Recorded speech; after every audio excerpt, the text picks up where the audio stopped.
let's see, I missed the last meeting because I was at the Western Association of Fish and Wildlife Agencies meeting in Skamania Lodge in Washington. So it was a pretty tough duty being there all week. They meet twice a year. They have a winter meeting and a summer meeting. It's essentially all the fish and wildlife agencies and commissions, pretty much in the Western United States. So, Kansas will be there, Wyoming, and then sometimes Alaska there, and it includes British Columbia. And so I had a chance to meet. I try to make every one of those meetings. Got a chance to meet with some commissioners from other states. It's really good to hear what's going on in other states because they have similar problems to us and similar issues that they try to resolve. So it's a chance for myself and other commissioners to sit down with them and talk about items of common interest and how they solve problems. And I've said this before, but life's too short not to steal good ideas from other people. So I like to look for good ideas from other people and see if we can implement those in Oregon. Last thing to report on is had the privilege of attending the Bynum River celebration, the acquisition of 16,600 acres of prime elk habitat. It was a purchase in 3 phases. The land has been turned over to the Oregon Department of Fish and Wildlife for what will be called the Bynum River Wildlife Area. And it's one of the largest in the state now. I'll read a couple of things. It is a major conservation victory for elk, mule deer, fish, and other wildlife, as well as for hunters, anglers, and recreationists. The acquisition creates a new public recreation access to the Wallowa Whitman National Forest, BLM lands, as well as 361,000 acre Eagle Cap Wilderness Area, Bynum State Recreation Area.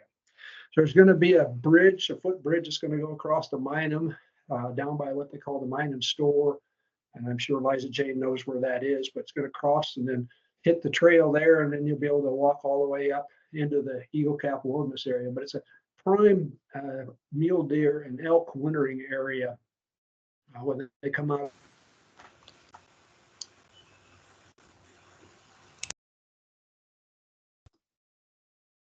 Looks like he locked up on us.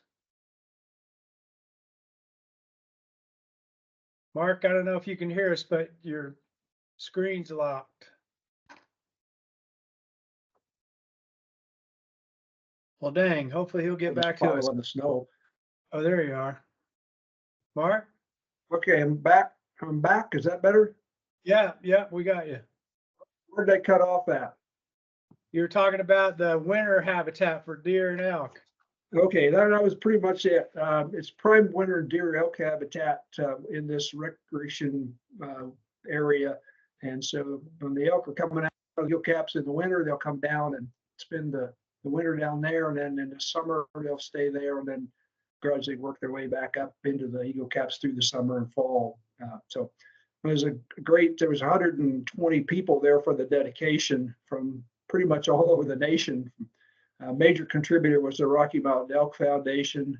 There was some what they call federal funds from licensed, ammunition sales that went into that to help purchase it. So it was a multi-million-dollar purchase from a timber company called Manulife, and so it's a great addition to recreation and what I would call prime deer and elk winter habitat. And of course, the Bynum River is now completely accessible by public access all the way up from the mouth, all the way up into the Eagle Cap. Wow, that's exciting. Looks like we might have lost him again. Liza Jane, Liza Jane, you had your hand up. Oh, I was just going to add that I have a Eagle Cap muzzleloader elk tag that I get each year, and it's really hard to get up there. There's usually snow, and there's elk all over that you can see from the highway, but you have to cross the river. And usually in October, wading the Bynum to get a bull has never been something I wanted to do. And I'd look over there and like, oh, really? And so I'm pretty excited about the bridge going across there. I think it'll get a lot of use, and it's a great place to access more land and great to see all the partnerships that were involved in that. So that's all I was going to say. Great. Mark, I had a couple of things. One, in your meeting with all the other commissioners and those folks, one of the interesting things I've seen is there's different innovative ways that the different commissions from different states have public-private partnerships. Like Wyoming has a pretty successful one. There's a lot of different models out there on how to get kind of a public-private thing like we're talking about with the Oregon Wildlife Foundation. And so in your conversations, if you get a chance to talk to those folks specifically about their experience in those endeavors, just to kind of help us, because like you said, people have thought of this stuff elsewhere and they've got some cool programs going on. Yeah, I might be able to, Carl, when I talk to them, see if they'd be willing to come on to maybe one of our OCRF meetings and talk a little. That'd be great. Public-private partnership. Okay. That'd be great. The one I was most impressed with that I've seen is the one from Wyoming. Okay. They've got a really cool thing. Jim Hammond, what's going on in the desert, Jim? Not too much. It's been kind of a cold spring, and the garden has been delayed probably by about 2 weeks. By about 2 weeks, I think. So I've spent some time trying to get that going, and tried to catch every fish in the southeast in different water bodies, and have done pretty well. There's still a few to be caught though. But other than that, those have been the two major things, other than hand-wringing over the political situation, but there's not a whole lot we can do about that. So no, there's not. That's pretty much where I've been. Well, maybe that still that I can see in the background will help you deal with the political situation. Oh, that's my solar hot water system kind of rehab. I'm kind of a tinkerer, so I didn't have a good place to put it in this old farmhouse, so it ends up in my office. But it's really not a still. Looks like a still. It works well, but it is unsightly. Yeah. Hey, Liza Jane, why don't you tell us about all that Minum country up there? I'll tell you that I got to the day before that big ribbon cutting scene. We met the Wallowa County, what are we calling ourselves? Wildlife Crossing Project.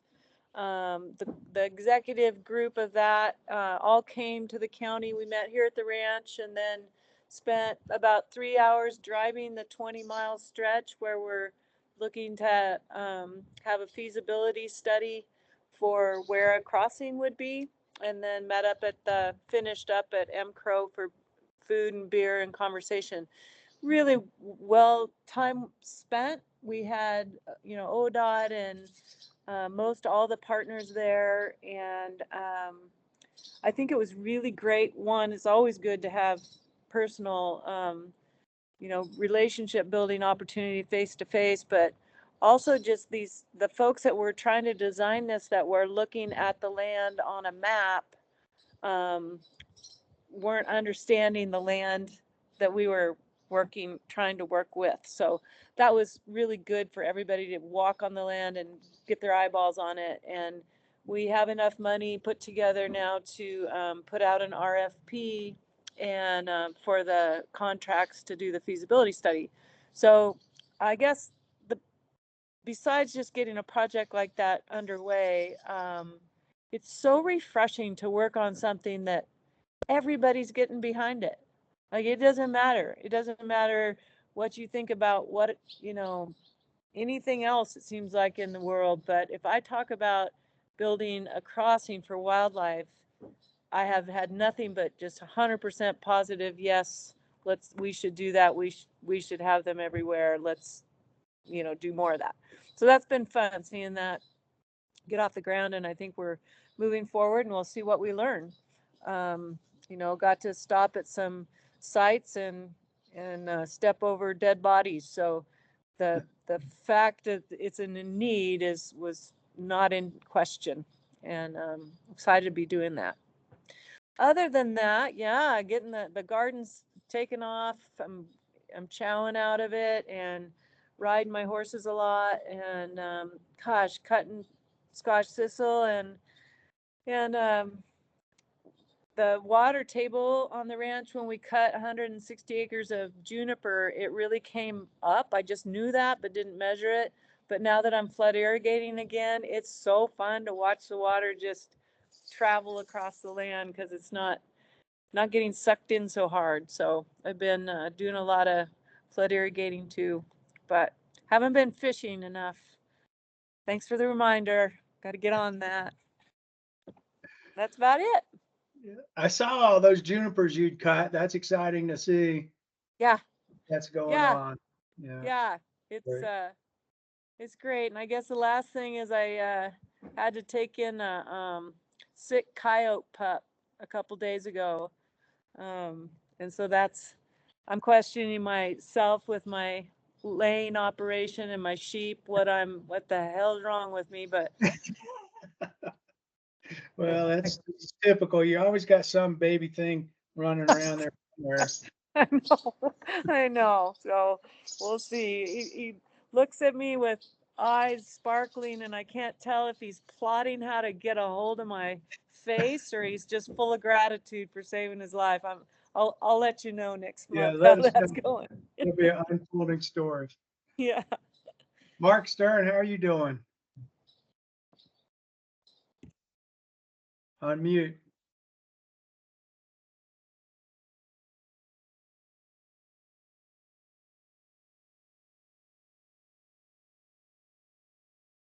Still on mute. You're still on mute, Mark. Well, let's hear from Barrett while Mark's figuring out his computer. Uh-oh, you are on mute too. Is there something wrong with everybody's sound? Uh-oh. Can you hear me? But, oh, Jane, hey, Jane, is your sound? We'll find working? out. Can you hear me? All right, good. Well, since the last meeting, I have been gallivanting, which has been great. I was down in the Siskiyous where I got to see Vesper Meadow, which is one of the projects that's we've had proposals from, and was very impressed with the woman that runs that program. That was really cool. And while I was in Ashland, I had no idea that the Klamath Bird Observatory was there. And we just funded a proposal from them on purple martins. And we ate lunch just like a block from there. And so just on a whim, we stopped.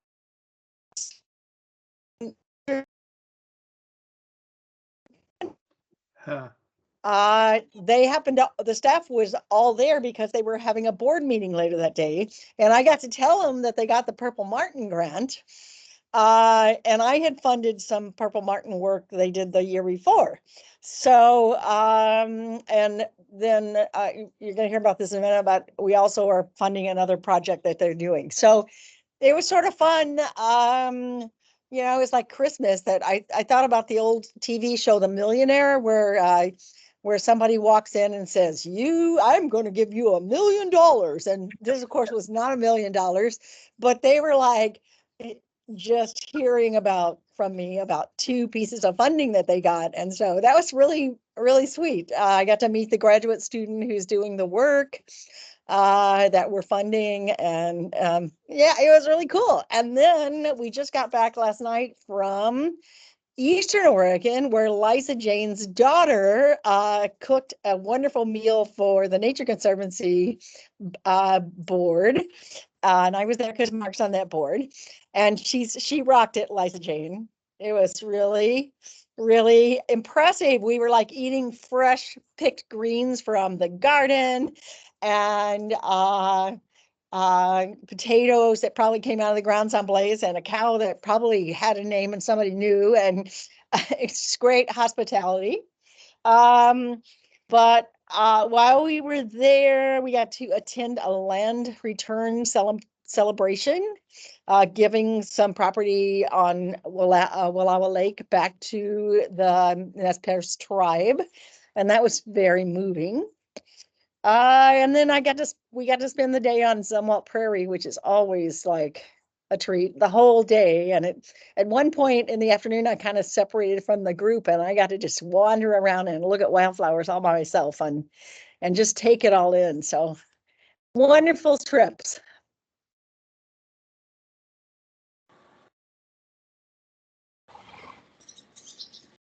Carl, you're on mute. If you're Good, now I'm speaking on right mute. So Jane, you've got a wonderful life and it's always wonderful to hear what you're doing. Later on in the agenda, we're going to talk a little bit about the incredible things you and your husband have done relative to our projects. And I'll also talk a little bit about my discussion with Carlos. So we really appreciated that. So thanks for that update. Mark Stern, does your microphone work? No, still not on your phone. How about you, Murat?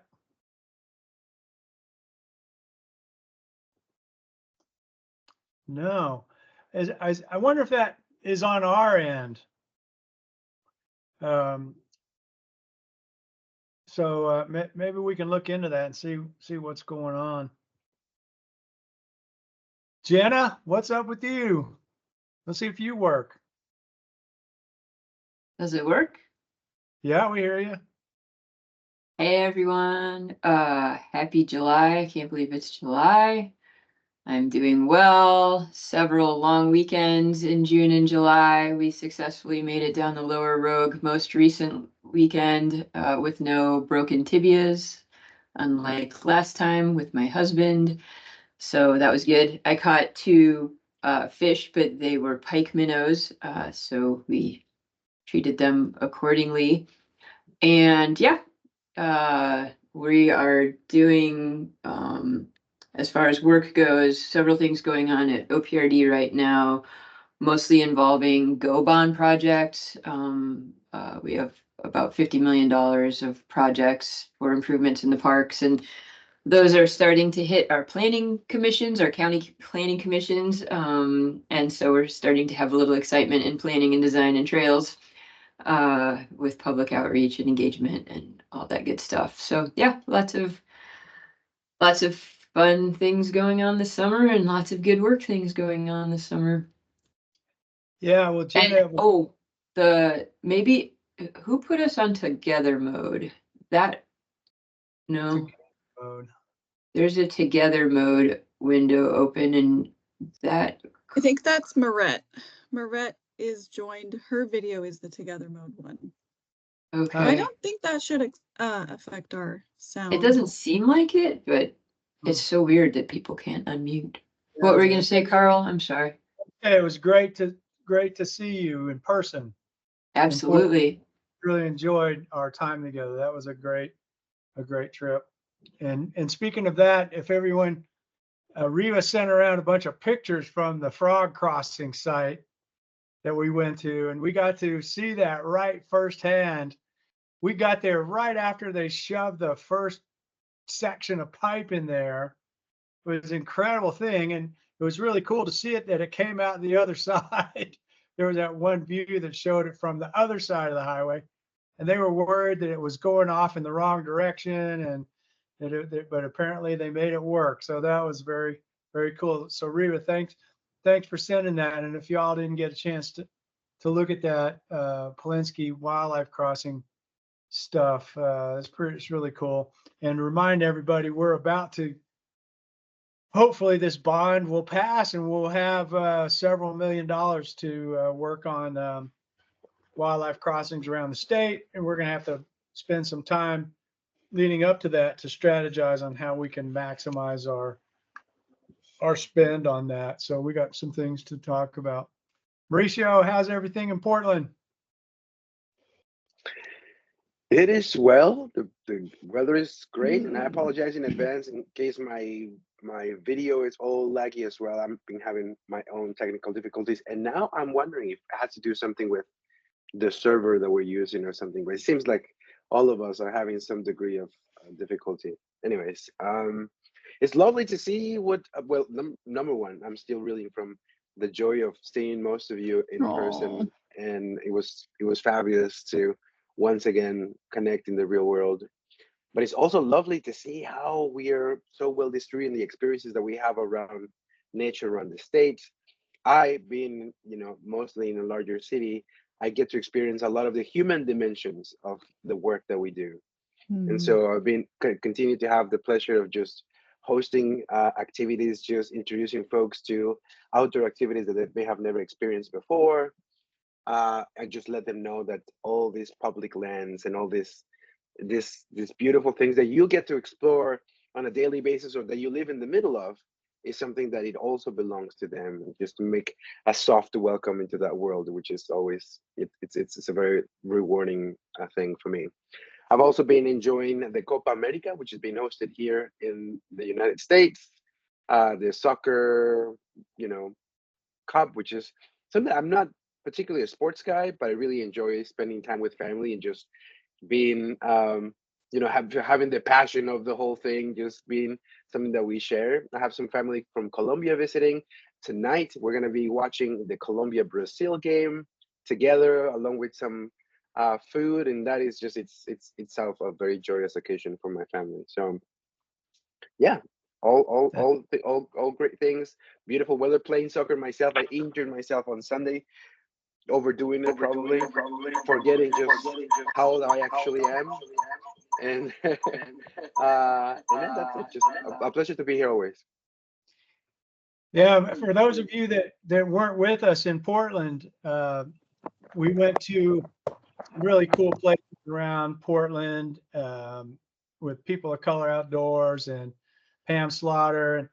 And we get to these places and there's a bunch of kids there going on a canoe trip. And Mauricio, we all walk up and all these kids go, "Oh, look, it's Mauricio." And he's like the celebrity, man. Everybody in Portland knows him.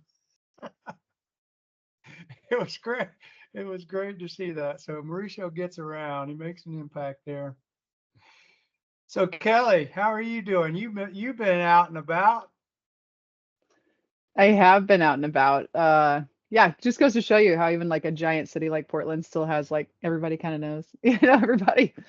Yeah, since I've seen you guys last, I've been to Hawaii, to Maui with my kids and had a great time there. Did a lot of snorkeling and they got to swim with sea turtles and do all the fun things that they are enamored with. And then we came back home and put them in 5mm wetsuits and had them go surfing like the week after we got back. And they were like, "This is terrible," because our ocean's so cold. But yeah, no, it's been good. I've been doing lots of field work. So it's summertime and that's very exciting. So that means like, being out in the creeks, and I paddleboarded the Illinois River yesterday to help collect some eDNA samples. And yeah, we're putting out temperature thermometers right now. So my world is beautiful and hot. It's 78 in Gold Beach today, which is hot for the coast. But it's supposed to be 106 in Agnes this week. So it's exciting and I love summer and I am just like so happy to be enveloped in summertime and gardening and field work. Yeah, that sounds great, man. I love hearing what you're up to. Reva, how are you doing? Hey everyone, I'm good. So since we all saw each other last, we were at the Frog Crossing site. Me and Marette and Tiffany, we found out that Jane's native plant nursery was literally right around the corner. So we went and checked it out and it was so lovely. Such a nice native plant nursery that you have set up there, Jane. And we got to meet some folks that work there and your cat, and I bought a few plants and we had such a nice time. So that was a nice surprise. It was right around the corner, like a 2-minute drive from where we had parked our cars. So that was pretty funny and nice to see. Let's let's see, other than that, I don't know. I've just been hanging out in Corvallis, traveling around a little bit, camping.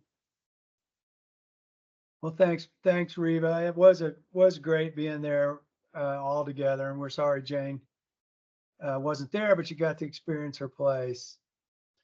Well, for me, it's like y'all, it's just a wonderful summer, just unbelievably beautiful. I just got back from our annual trip out to an area called School Section. Maybe I told you about it last year, where there's like 3,000 petroglyphs on this ridge that's way in the middle. I'm not telling you, Jim, where it is.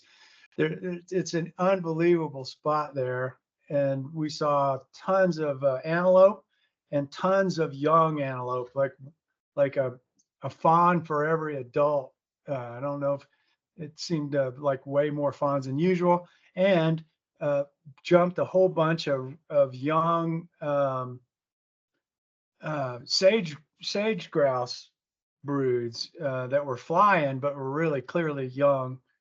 So that was cool to see. Is the desert's just phenomenal, and it's just a really beautiful spot. So I felt it's like this incredible place on the planet.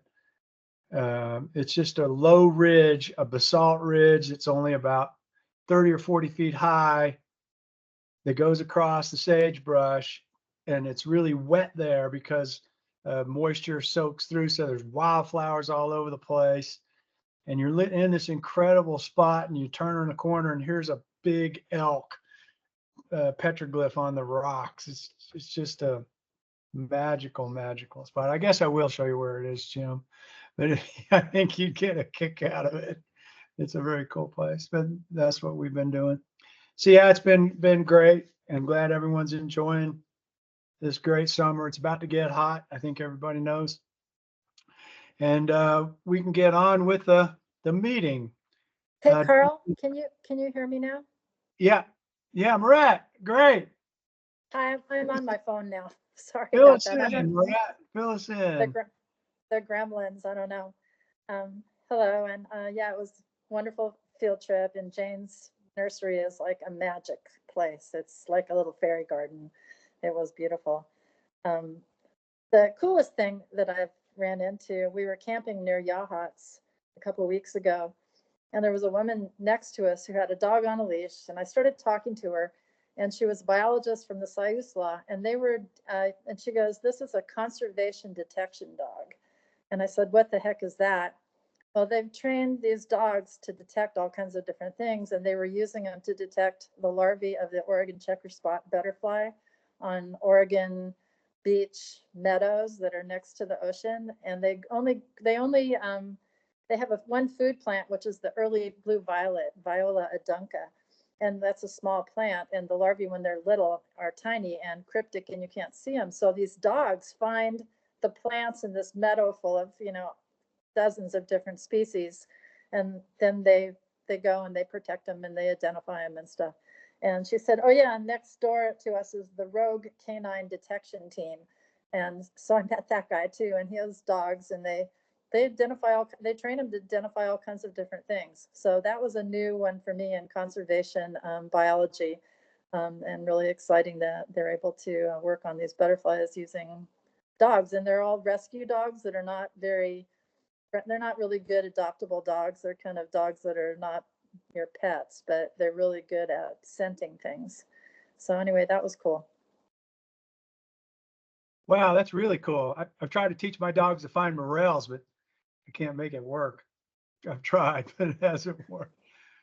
Mark Stern, do things work for you now? No, still not. Dang, it's going to suck if we can't hear what you think. Keep working on it. Figure something out. All right. Well, dang. Okay. So with that, did you want to recognize people in the audience, Reva? Yeah, definitely. Looks like we have a few folks who have joined us today. Thanks everyone for joining. We have Angie Smith, Gareth Hopkins, presenter for today. We have James Frazier, And oh, looks like Gareth just turned on his camera. Hi, Gareth. We have Kenneth Popper. Thank you for joining. And Mike Toady. Thank you for joining, Mike, and for being a regular attendee. We appreciate it. And for anyone who's members of the public online, please remember we have a public comment period at the end of today's meeting. So feel free to provide any public comment during that time. I think it's scheduled for about a little bit before 3 today. And let me know if you'd like to do that. Thanks. Yeah, I want to just point out, they may not even be listening right at this moment, but James Fraser and Mike Toady, James Fraser from Trout Unlimited and Mike Toady from Oregon Hunter Association have just been there for us. They come to the meetings, they pay close attention to what we're doing, and I just want to give them a shout out for that. We really appreciate what they do, and the fact that you take the time to come to our meetings means a lot to us. So thank you very much. Okay, so is that everybody we need to recognize there, Reba? Yes, it was. Mm-hmm. Okay, so I guess the next agenda item is our meeting minutes, which Reba sent out. Can we get a motion on our meeting minutes? Yeah, let's see.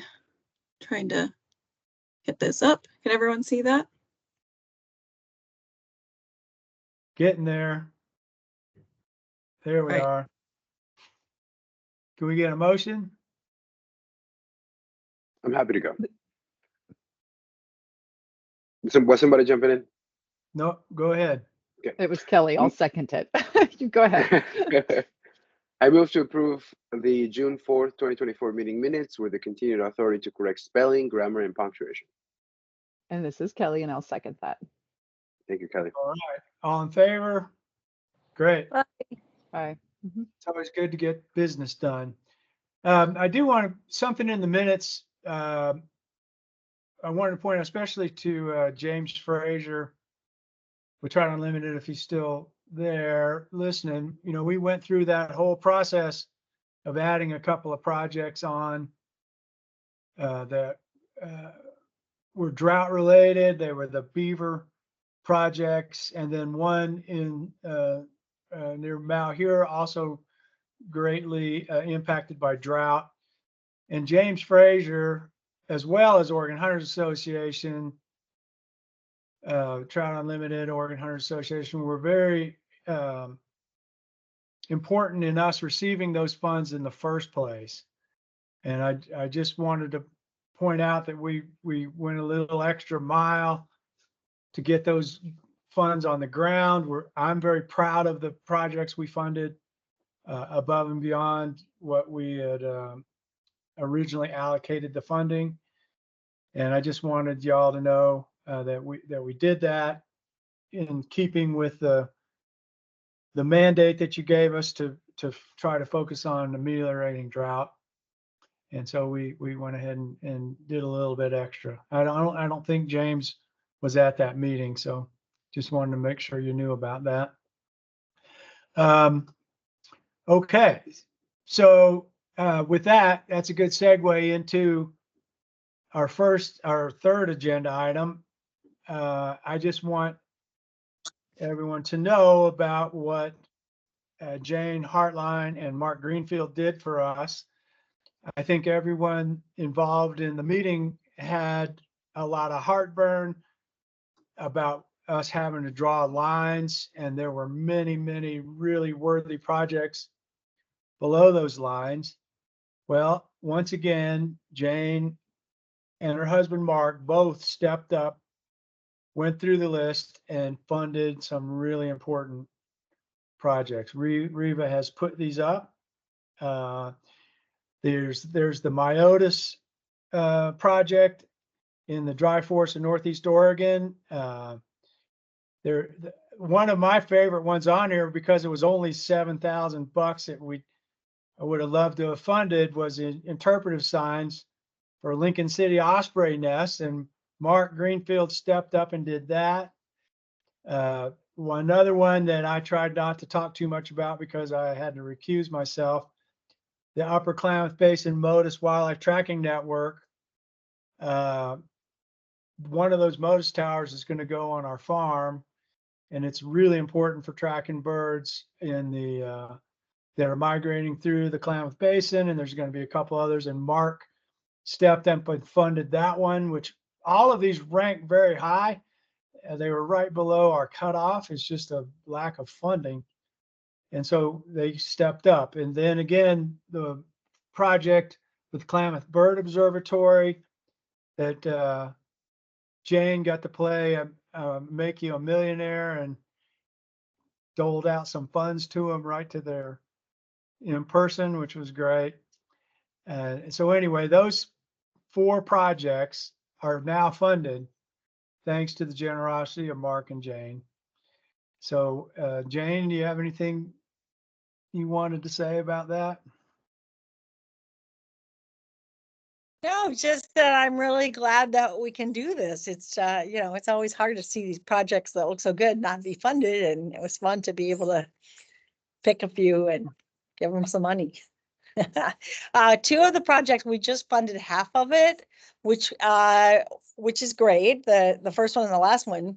And I told them, you know, that they might come back to that will help them, that will get them started and do the first year of funding for their projects.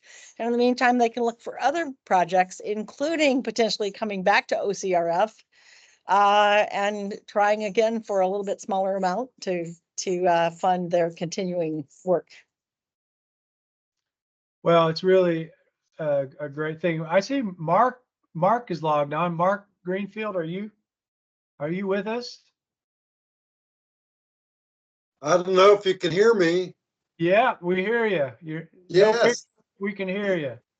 Yeah, I'm listening. I've been listening in since the beginning. Well, Mark, thank you so much for stepping up and doing this. It helped me just not feel so bad about not being able to fund these great projects. So thank you very much. Oh, you're welcome. It's always a pleasure actually to do things like this. And you'll have to report to me on how the Motus tracking goes on your property. Yeah, I so specifically thank you for that one. That's a major big deal. I really do. Again, I really appreciate it. I think Ken Popper was logged on here earlier. He's not with us now, but he was the recipient of that.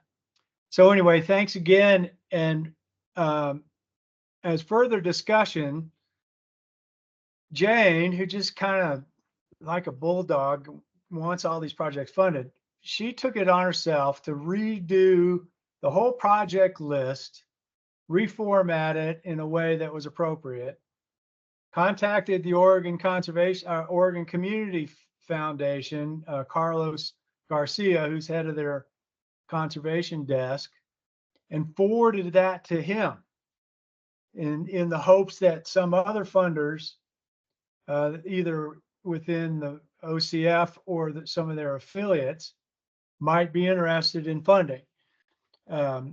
We had talked to him in the past about that, and we had had some similar experiences. The Roundhouse Foundation funded some of our projects in the past. We've had the Oregon Zoo step up and fund some projects.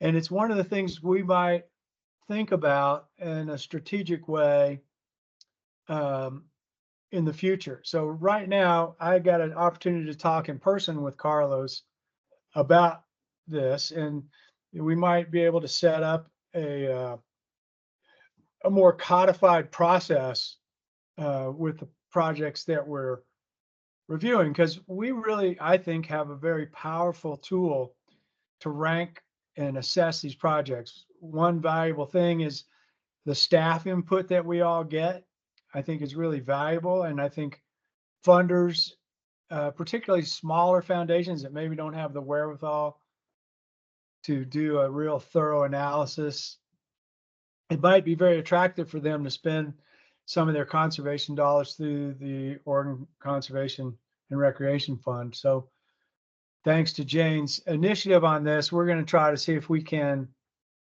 solidify this a little more and maybe make it a more formal process. See how many people are interested. Like maybe we should reach back out to the Oregon Zoo.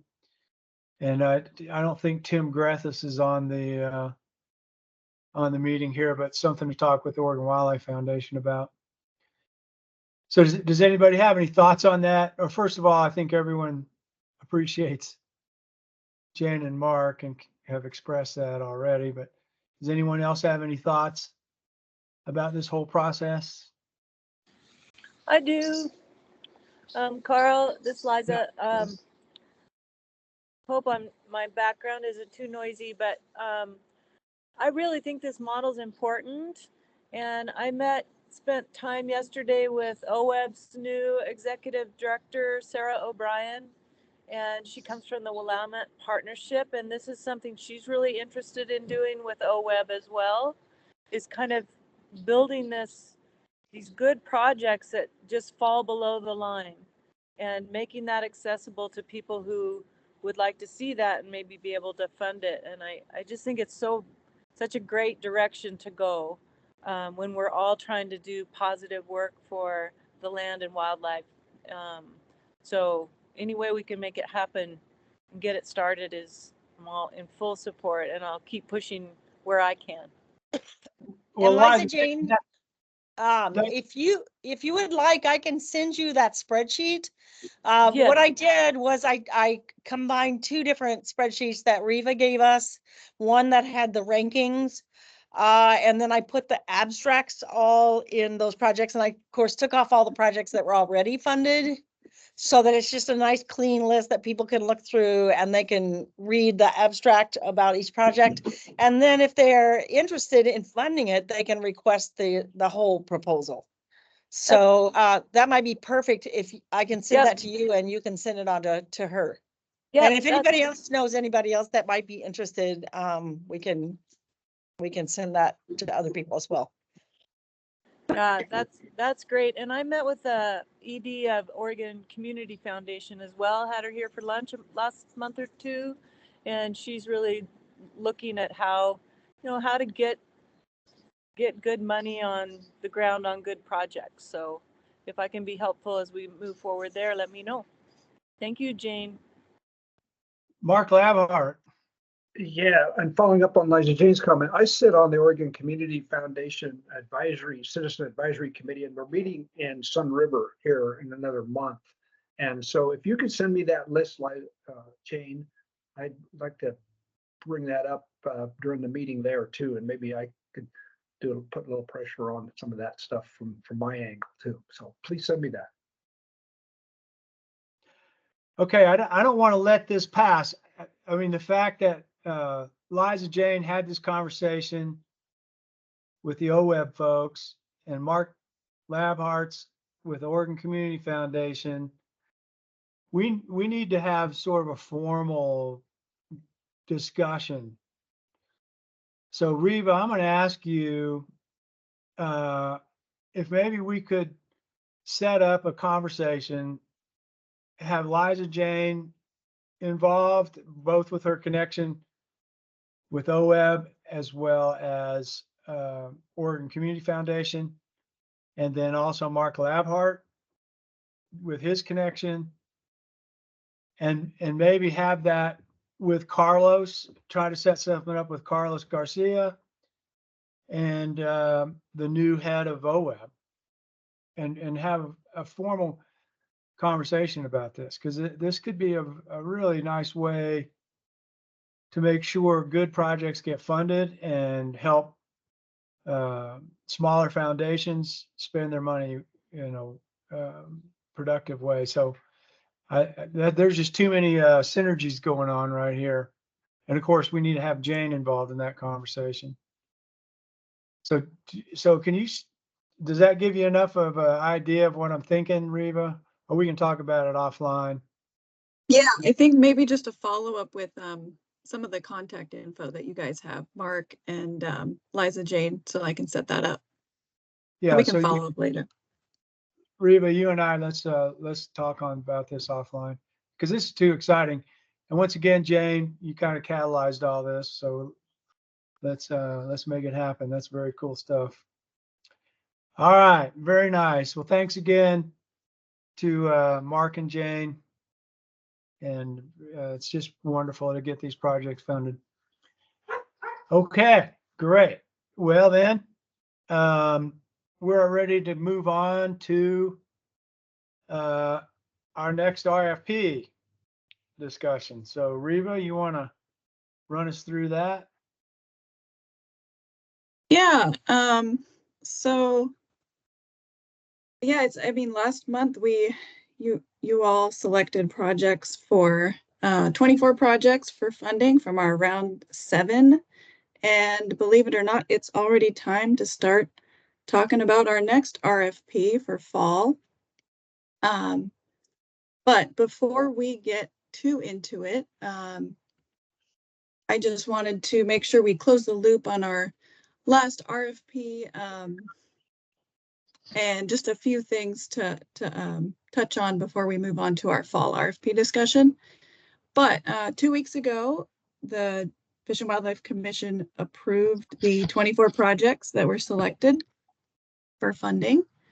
And those are now going through the contracting process.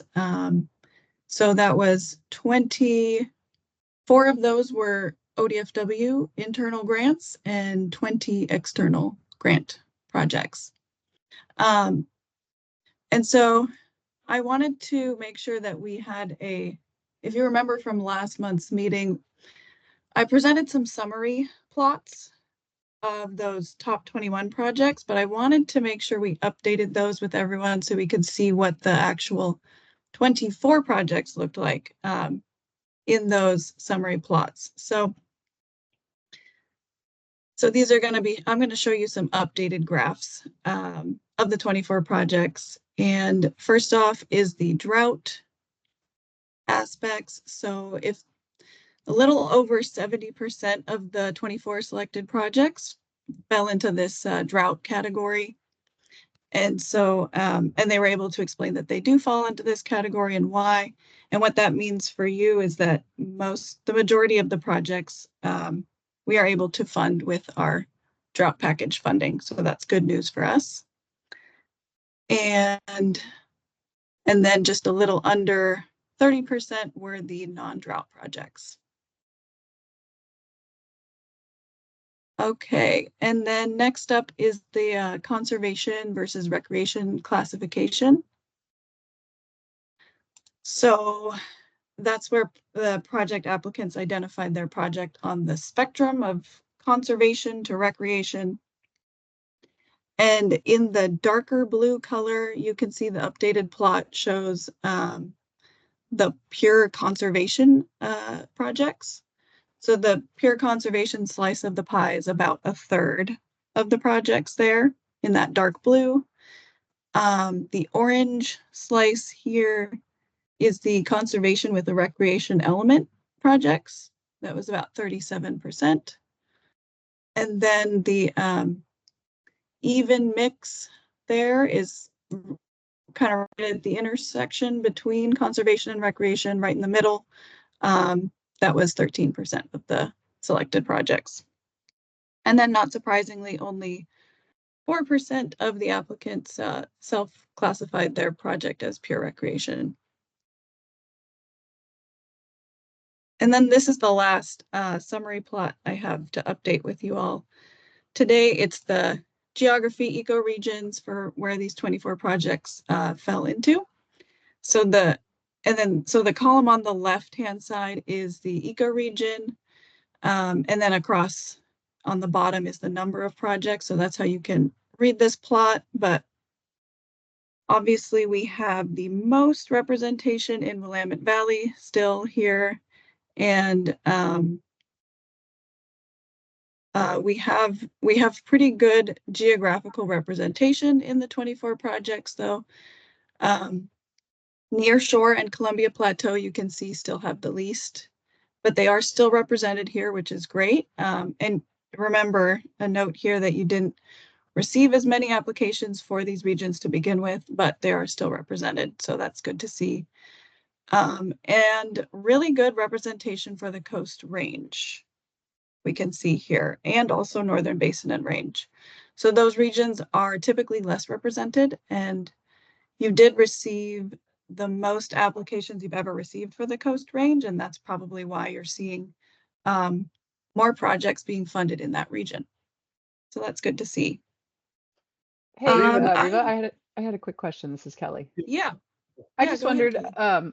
just like the formality's sake, like, you know, I think I represent like nearshore and Coast Range together. So I'm just wondering if why we separate those out on these versus just leaving them together. I'm just curious. Yeah, it's a good question. I think it's just how the ecoregions of Oregon were set up. Sure. So there's the near shore and then the Coast Range, which has the mountains. Okay. And that's kind of what I know about it. Sure. You know, but we could look at combining near shore and Coast Range as a different data point if that's, you know, of interest. But I think it's just kind of how it was set up. Yeah. Good. I was Yeah, just curious. That's exactly right. It's just the near shore is, what happened was there was not an ecoregion for the ocean. And they named the near shore, they sort of made it an ecoregion. And so that is why it's separate. And I think it's good to keep it separate because it's like the Sea Otter project. It's kind of hard to call that a Coast Range project. It's more, you know, an ocean nearshore project. So I think keeping it like it is good. Riva, could you go back to the slide before this? Yeah. This one? Yeah, I'd just like to hear people's response to this.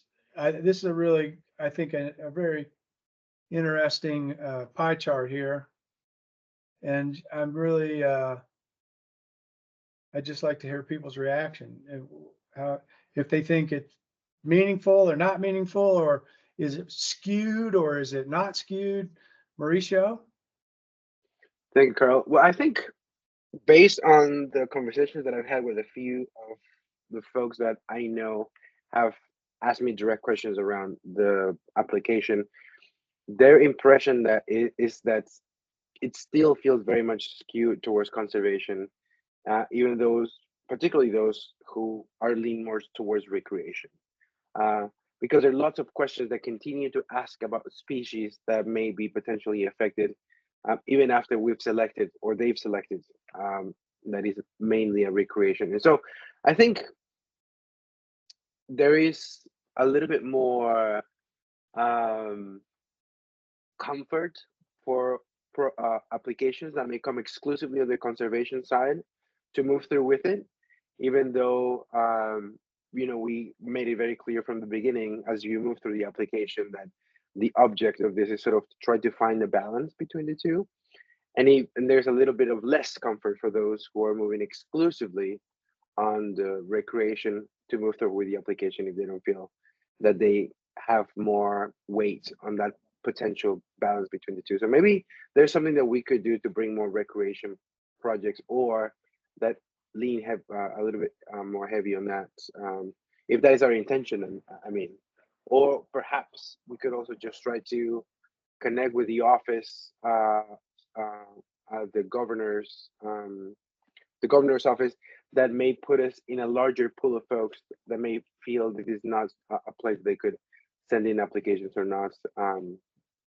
That's sort of like the sense that I'm getting from this pie chart.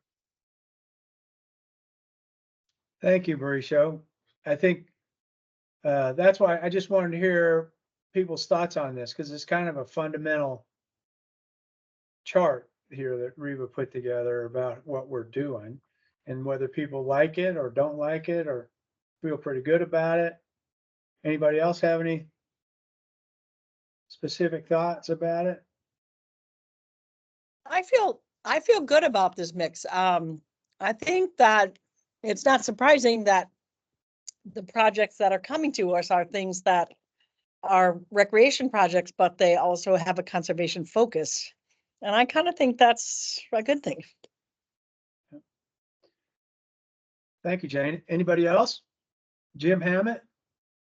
Yeah, I kind of agree. When you look at it, 67% have a recreation element.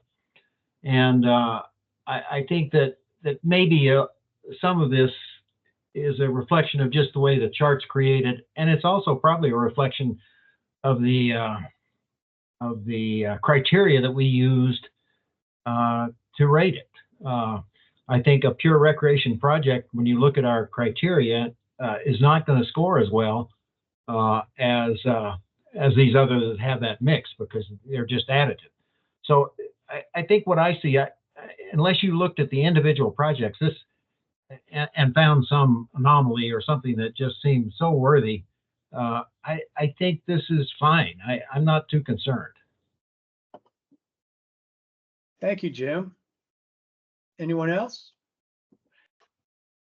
I think Jim and they both said it well. That's exactly what I was going to say. It does really seem to me like it's still mixed in with a lot of these others, and it's really hard to have just a pure recreation project with no conservation whatsoever associated with it, I would say.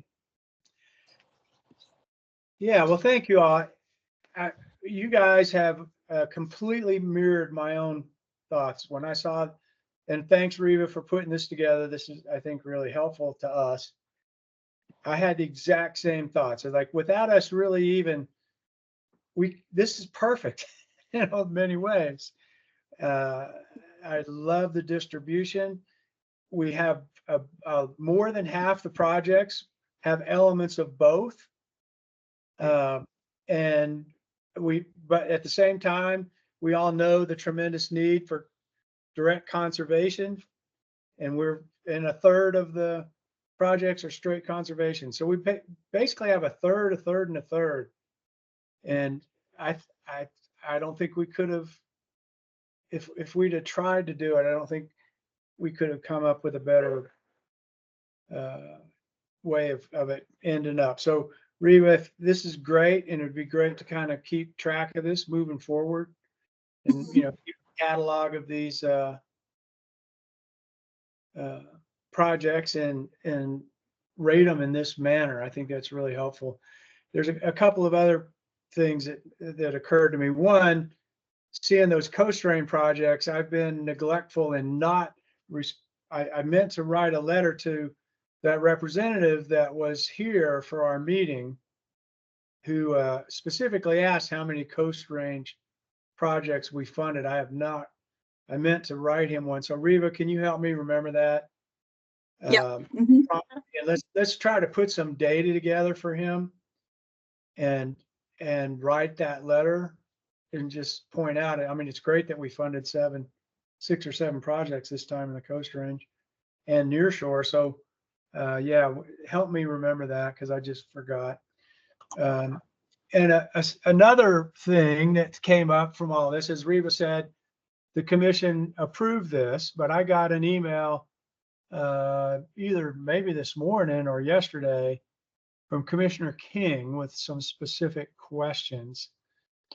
And particularly, she wanted to know, or she was able to calculate herself, that a pretty high percentage of the projects that we funded were for entities that had been previously funded by us. She had, I can't recall the number, but it's something like 40% or something. It was 46%, and it was a question that she had.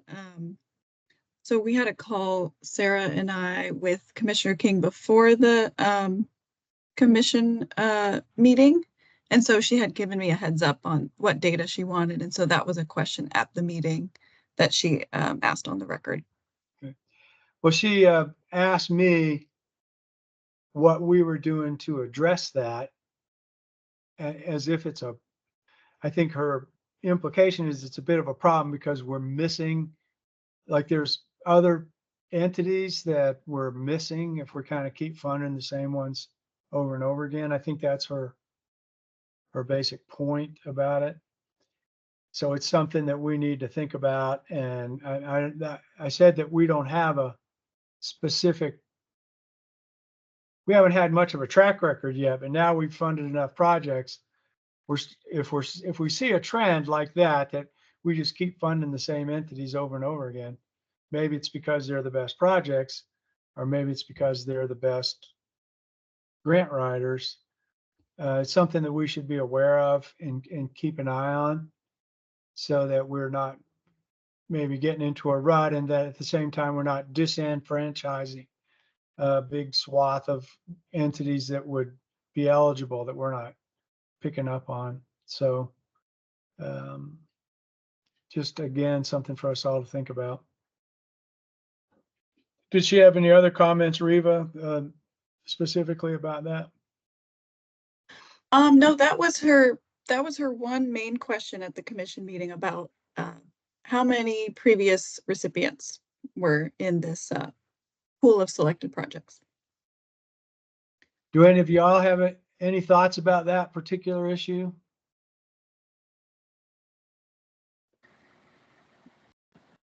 Liza J. Thank you, Carl. A couple of things backing up just a little bit in support of what Mauricio had to say about recreation projects. And what I'm experiencing as I get out and visit with people, and they tell me about what they're doing, and a lot of them, they're perfect for what we fund, but they're small. You know, they're not even thinking about, I could write a grant for that. And so they're really doing great work, and I continue to encourage them. And so I think it's good that we consider making sure we're accessible to everyone, regardless of their often ability to write a grant or have a big staff or have been funded before. So I think all of that's important, and I like seeing us. I think we're doing a good job of continuing to be considerate and trying to get people who fit our mission to let us support them. But I think there is a lot out there that are small, doing really great work, and they just don't even know they're a fit for what we do. So I wanted to throw that out.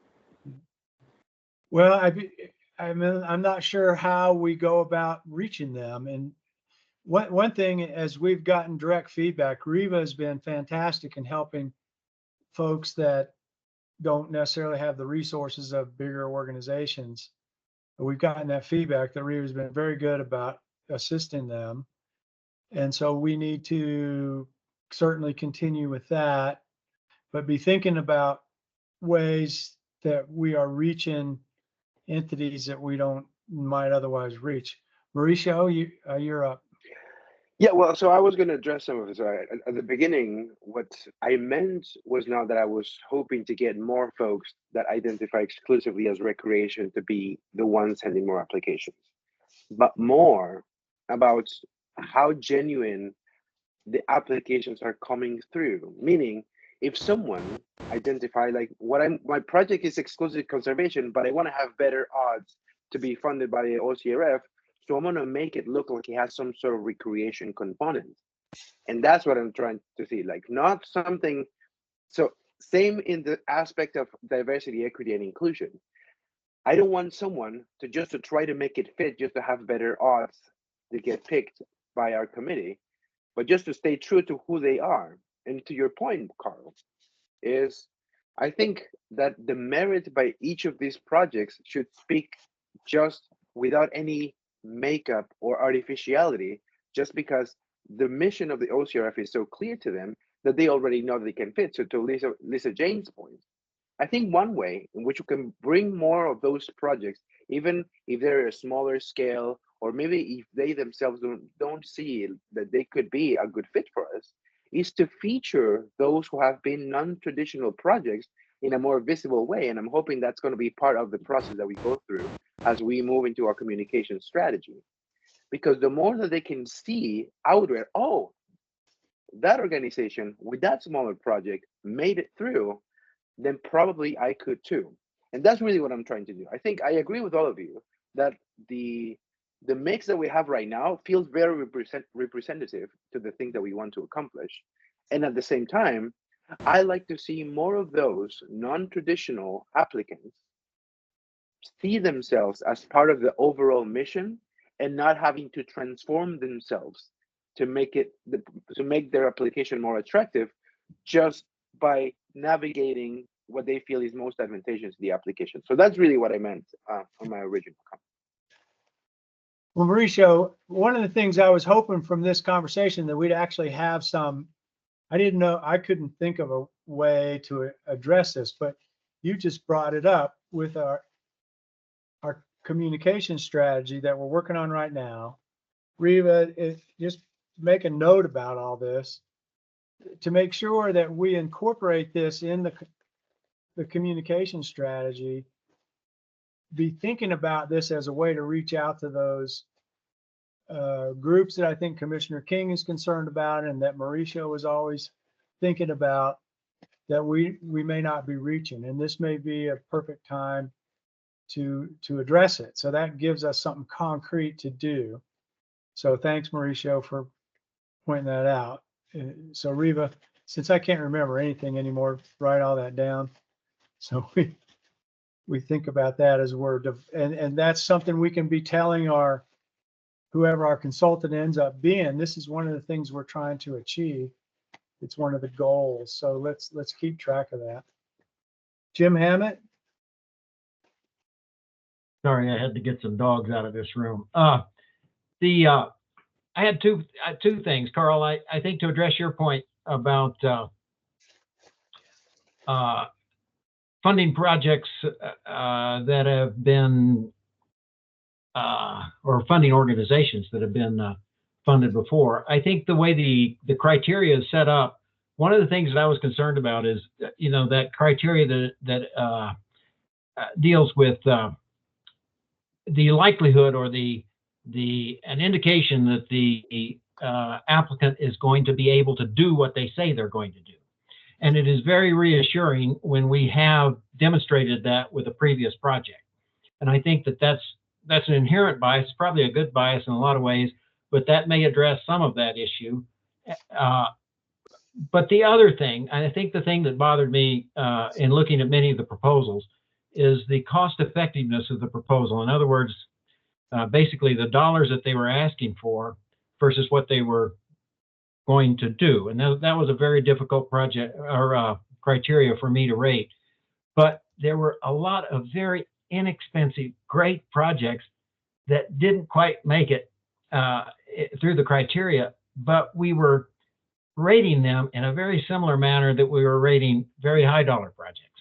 And it would be nice, I think, to be able to fund a lot of these smaller projects that are really good projects in sort of a separate account. I mean, if somebody is asking for $4,000 or $3,000 and spending the time to go through the application process, which is not that, it takes a while to put those together. It seems like we ought to be able to give deference for those low dollar projects in some way. And I don't know how we do that, but those are the two things that came up when I was going through it sort of for the first time, for what it's worth.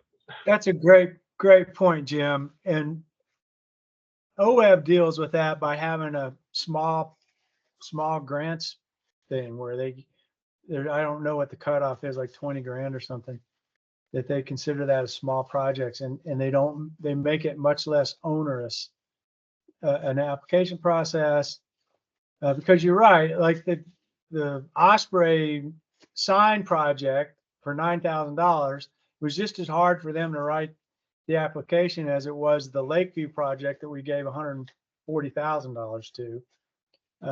So I'm not sure, I don't think we're quite big enough yet to have like a small grants process, but maybe something to think about as we move forward.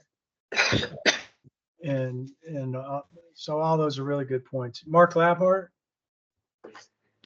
Okay, thanks, Carl. I was kind of debating with myself whether I ought to weigh in, because I don't really want to sway the advisory committee. It's not my intent to do this, but a couple points. First, back to the chart that's on the screen in front of us right now. I personally think and agree with what I think most of you said. It's a pretty good mix, and I think if it wasn't, you'd probably hear from the commission.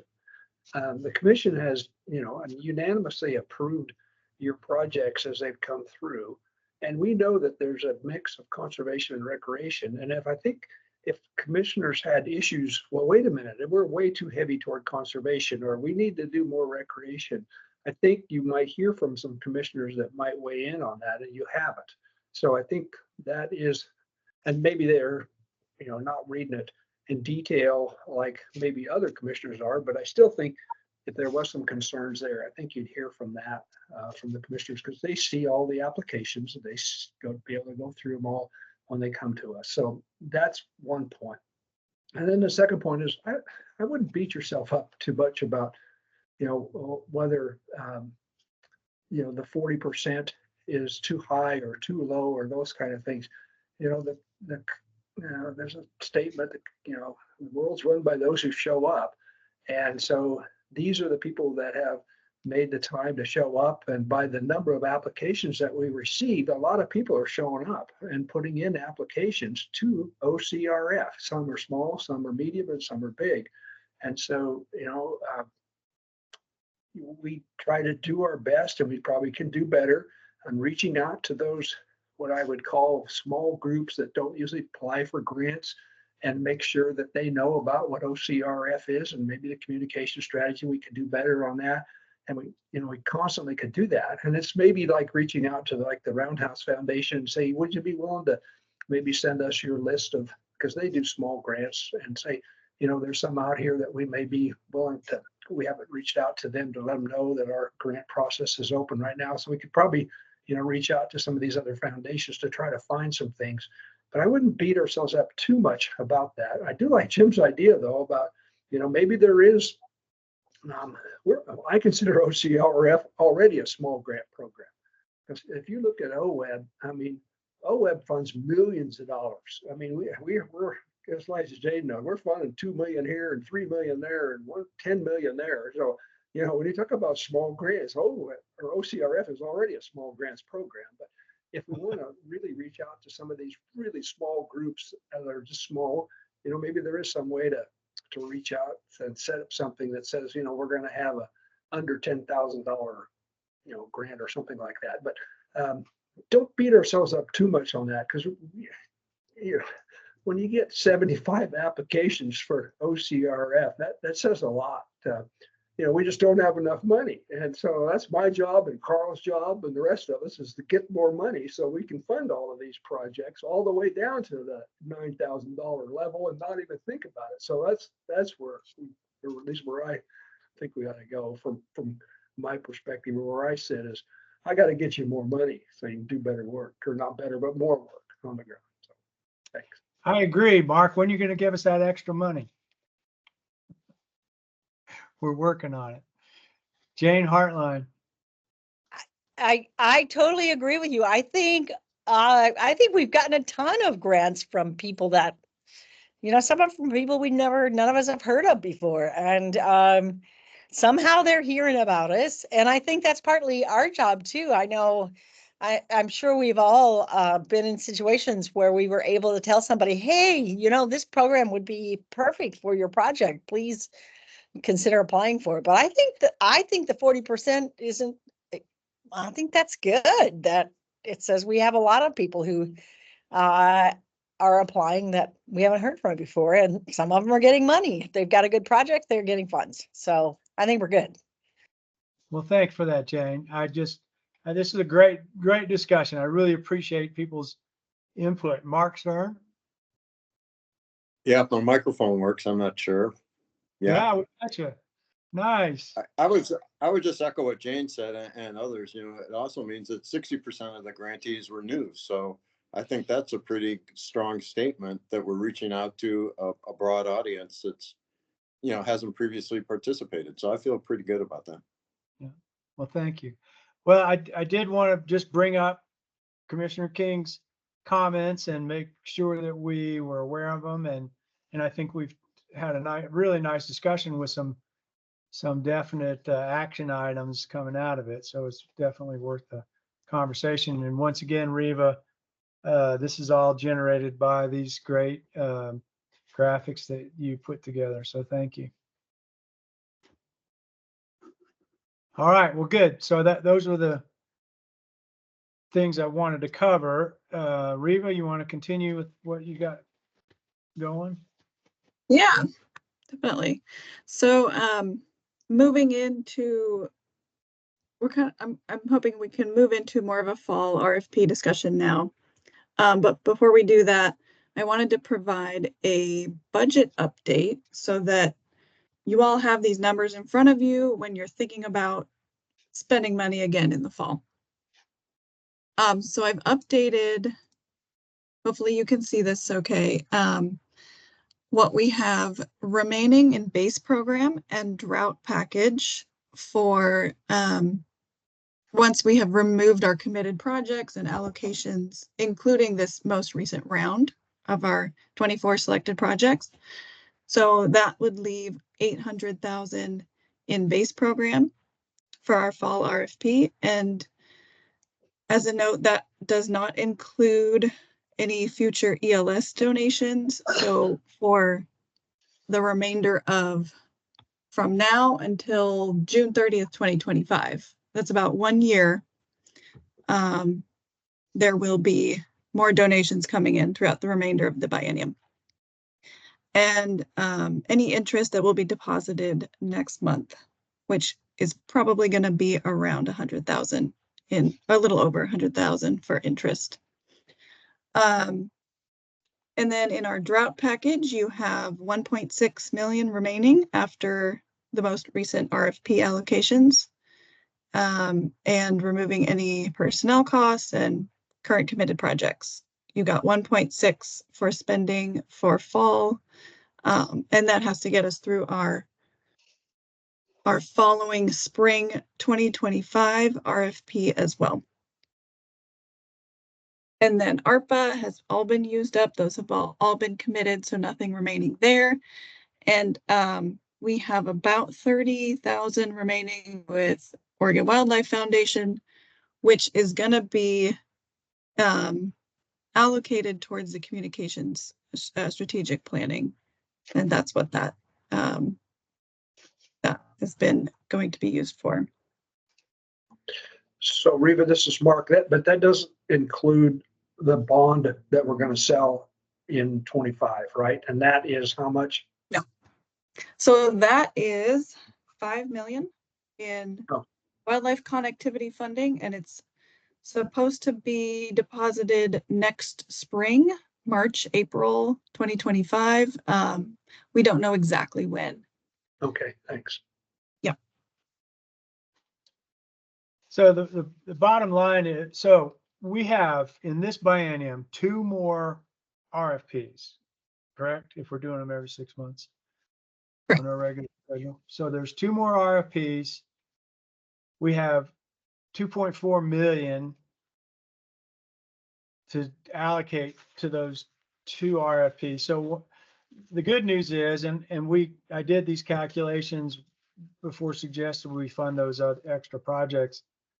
We're still going to be able to offer a minimum of $1 million for each RFP for the rest of the biennium.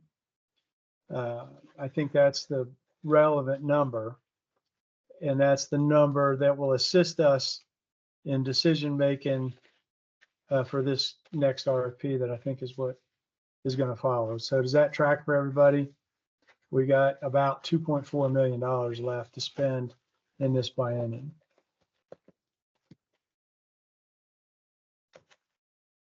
Yep, that is correct. So when we're, oops, I think I just popped out there. There we go. So when we're thinking of our fall RFP,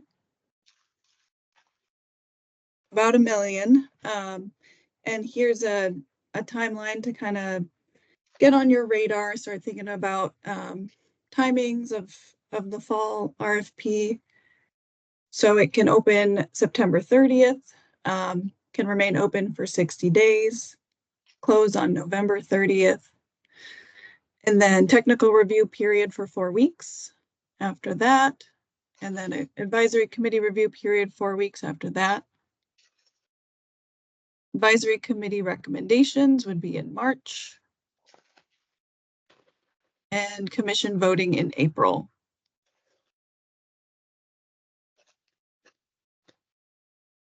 And so this is a timeline I have laid out here. But if there's, if we wanted to scrunch it a little more, we could have it open for not 60 days. It could be open for a little bit less. There's some things we can work with to make it less of a long process, but this is kind of the staff recommendation here for the fall RFP.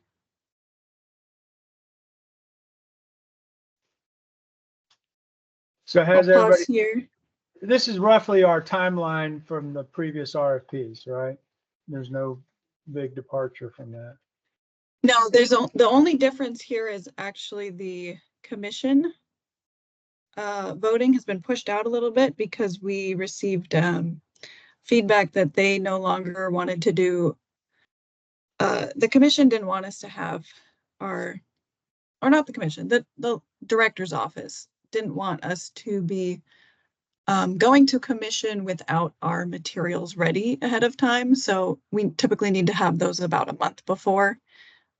So those recommendations, committee selections need to happen at least a month before. So I can get those materials and send them to the commission before going to commission. So it just pushed it out by about a month.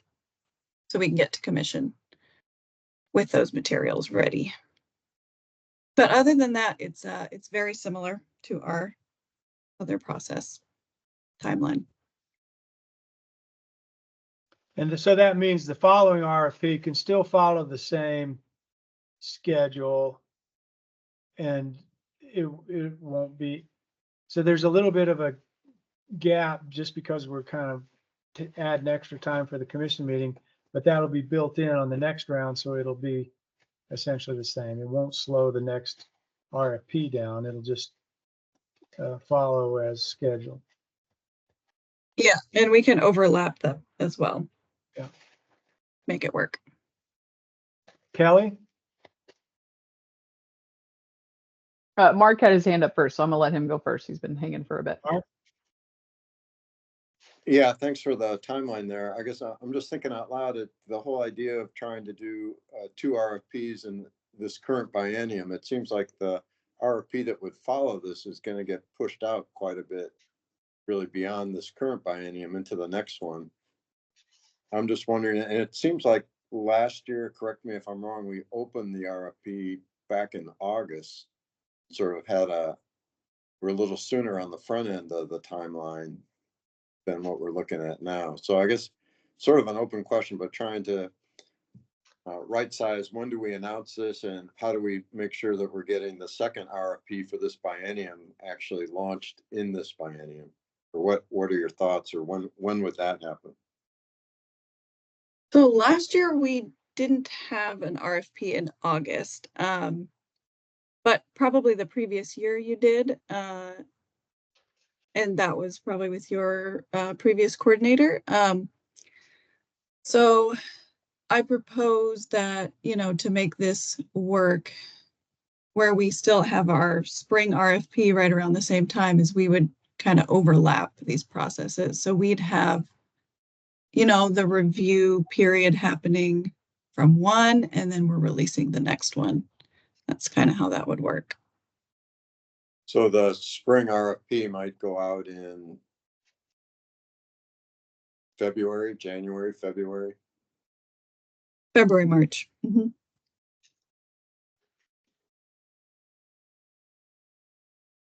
And the biennium ends end of June, right? June 30th is the end of the biennium, 2025. Yeah, we might have to bump that opening of the RFP a little bit, like into January or February. We can put out the RFP while we're still in the review period. That's not a problem. Mm-hmm. So I think we can get them both in. Kelly?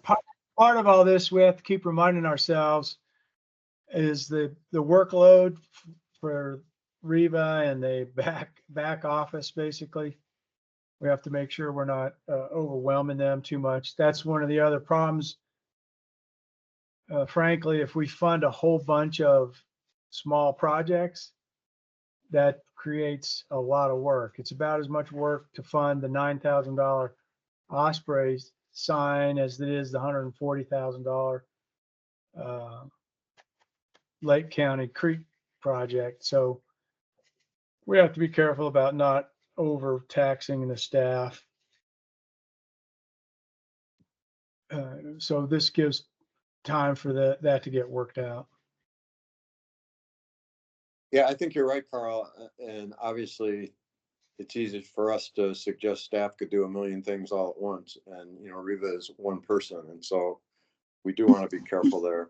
I think the other thought that comes to my mind is as we go into the legislative session next February, wanting to be able to talk about as much of our funds are committed and sort of headed out the door as possible so that people aren't looking at our balance sheet going, well, you still have $1 million. So, you know, we don't need to give you more money. So that, I guess that's the other tension I see in here is wanting to demonstrate that we're pushing dollars out the door in a timely manner and ready to receive more. That's a really great point, Mark. I mean, I think that's really important. I think we kind of been always keeping a little bit of money in reserve, and I'm done with that. We need to spend this money, get it out the door, because the legislature looks at it and goes, oh, you still have X. And that's part of the problem with the $5 million we have for wildlife crossings. That's a very specific thing, but often cursory look by the legislators is, oh, you have $5 million. Why do we have to give you more? So we have to be able to articulate how specific that $5 million is. And we don't want to have a bunch of money laying around because they'll say, well, why should we give you more? So that point is well taken. We just need to spend the money we have. And we did a good job on that last time by spending an extra couple $100,000. And I don't think we should shy away from that this go around. So. Yeah, I just had a quick question. If do we need to technically then allocate the 2 million, if that's what we're going to give away, before June 30th of next year? Like, do both of those cycles need to be like fully out? I know we'll fully allocate this one before the end of the fiscal year, but does the spring round also need to be obligated? The funds don't expire, so we can allocate those funds after the biennium is over. But we will we're going to have 5 million coming in, so we want to be ready to spend those as well for wildlife crossing. Probably fall 2025 is when we could spend the wildlife crossing funds next year. You know, that's a great question. And I'm recalling some issues that we ran into that we did, like the ARPA money, we didn't have to spend right away, but the other money we had to spend by a certain time. So Riva, ARPA money does expire, actually. Yes, it will expire 2026. Maybe that, well, because those are federal funds. I think so those projects, they all need to complete their work by the end of 2025. Okay. Otherwise, those funds will expire. Are you talking about the ARPA, the federal ARPA dollars? But the state funds, the other funds that we're out of ARPA funds. So these funds are still, we're able to give them out and distribute them after the biennium, correct? We just have to allocate, allocate by the end of the biennium. Mm-hmm. Okay, great. All right. I just had a quick question. Yeah. Is there some reason that we have to have 3 RFPs? I mean, it's a lot of work for you, Riva, to put together the whole package. And then we have this huge amount of work reviewing all these projects. And then we fund a small percentage of them. Why couldn't we just spend $2 million and get it over with? And then we'd be out of money and ready to take more money.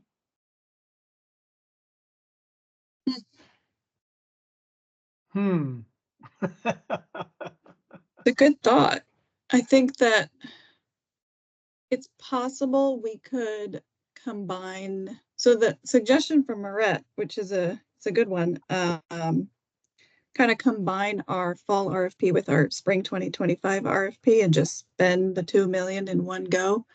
You know, we do have to, it would mean a longer processing time for probably each stage of the RFP. And then as we go through with contracting staff, it would push that process out quite a bit if they're doing double the amount of projects going through the OCRF coordinator to contracts staff, which we only have one or two contract staff to help us with that. So it would just kind of push out that whole timeline, I think, if we did it that way. At first blush, Marette, I thought, oh man, that's an interesting idea. But if you recall, remember we had a period where we did not have an RFP for a while. We skipped it because we weren't sure of the funding situation. While that gave us time to go through our strategic planning process, I think we lost a little momentum with that. And our funding, our partners that we're funding are expecting that opportunity to come up on a regular basis. So I at this point, I think it's something for us to think about maybe in the future, or possibly when we have where that would really make sense is where we have 5 million in migration corridor funding and hopefully extra funding to do these kinds of projects. We might do something exactly like what you said. But at this point, I'd hate to break that up. And we're still going to spend it all, but to do it in two tranches, basically, like our has been our schedule, that would be my preference. But it's a really thought-provoking idea. Maybe that's how we would incorporate it. Would be next time when we have maybe a couple of buckets of money to spend. Well, I just think it's been so frustrating for all of us to just fund the small fraction of these projects that we spend so much time reviewing and people spend so much time writing. And it'd be nice to just be able to fund a bigger chunk. And I can see that it could be a capacity issue if they're all littler projects. If some of them are bigger, it might not even be more projects. It might be the same amount. But anyway, I just thought I'd do that because I suspect if we said, okay, we're going to have one big RFP for the rest of the biennium, we're going to get a huge number of applicants. Like if we got 84 this last time, we'd be up in the hundreds for this one. And your point is very good. I think it's a good idea. It's certainly something to think about. I think given the fact that we already skipped an RFP this biennium, I'd hate to change that cadence that we've had since we started. But definitely something to think about the next go around. Yeah, and Mark Stern, go ahead. Yeah, I guess I'll just put it out again as we digest all this. I don't know in terms of a capacity perspective what the impact would be, but just opening the RFP 30 days or maybe 45 days sooner than this would help expedite the whole timeline. Yeah, definitely just something to consider. I can work with the timeline a little bit and think about how we can expedite it, and maybe even have it open for less than 60 days as well to crunch it a little bit. Jane? That's exactly what I was thinking, that this is a pretty generous timeline, and You know, it kind of makes for a long time between the time they're thinking about this project and the time they get the funding is a huge amount of time. And if we could tighten this up just a little bit, by shaving off just a few days at every part of this, then I think that would be good. If it doesn't make too much work for Reva, but I think most of this is tightening up other people's time, so. Kelly? Let's do look at that. Yeah. I mean, I was just gonna say, as a vote from someone who writes grants, 60 days is a comfortable timeline, and a lot of times people don't even see it or know about it or hear it on day one. So there is definitely that lag time where you're like, oh crap, I've got, 3 weeks left or something, and I missed it, which is whatever on you. But I would say I wouldn't go shorter than like 40 days or 45 days if you're looking to tighten that timeline up. But it is advantageous because it's like a time when, people might be reaching out to you for questions, but I know you guys are going to now be processing all these new grants that just came online. So yeah, I would vote just not to go less probably than like 45 days. That's good. Thanks, Kelly. Speaking from experience, good to hear from that. That's great. Reva, why don't you take a look at this with the context of where you have this endpoint of the commission on April 18th and consider giving you enough time, changing that to the March commission meeting, and at the same time giving yourself enough time to put together a package that they want, and then work back from there and see where that puts us as far as starting the request for proposals. So start with looking at, we have this one with the commission voting April 18th. Maybe look at it if we pushed it back to March, whenever it is in March, and then just work backwards and see when you'd have to open the request for proposals. Yeah, I can do that. Can look at that. Trying to get to commission in March instead of April. That way, then we're not so squashed towards the end of the biennium.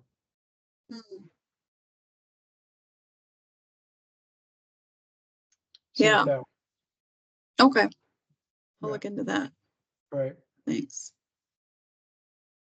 And speaking of large and small projects, as Marat brought up, I'm interested in the committee's thoughts for this fall RFP, what they're thinking for the funding cap, keeping it the same. So currently we have this, you've raised the drought project funding maximum to 140, and then the non-drought cap is kept at 50. And interested to hear your thoughts for how you thought that went, what the type of projects, the impact on the cost effectiveness of these projects that you received in the most recent round, and what you're thinking for the fall RFP, keeping it the same, shifting it a little bit. What are folks' thoughts on the funding cap for our fall RFP? An important question. Kelly. I was just thinking on other people's ideas from today, even on like the small grant bit. I think the cap is fine at 50. I mean, most people's projects are going to be more than that, and they're using this as leverage for other grants. But you could leave it the same just for, so everybody knows how the program works. But I was wondering if you do want to do it that way, you could also, to like limit it, create, be like, we're going to fund 10 projects under $10,000 or something, 20,000, if you wanted to just see if you can get a couple of smaller projects passed through, but put a limit on it. I would say, because there might be some people that write in for that too. I don't think it's going to be as popular as we think it is, but because you still have to go through the same grant application, which is not as enticing for $6,000. But yeah, I mean, I would vote to take it even up to 100,000 for the cap, but I know you guys like to fund several projects, so I know it's an easier way to get more projects on the ground. But Kelly, what do you think about the 140 for the drought project? I think that's great. I think those are big projects too. Again, that may not even, I was trying to remember what all the amounts were for them this time, if we hit the ceiling on that for a lot of them or not.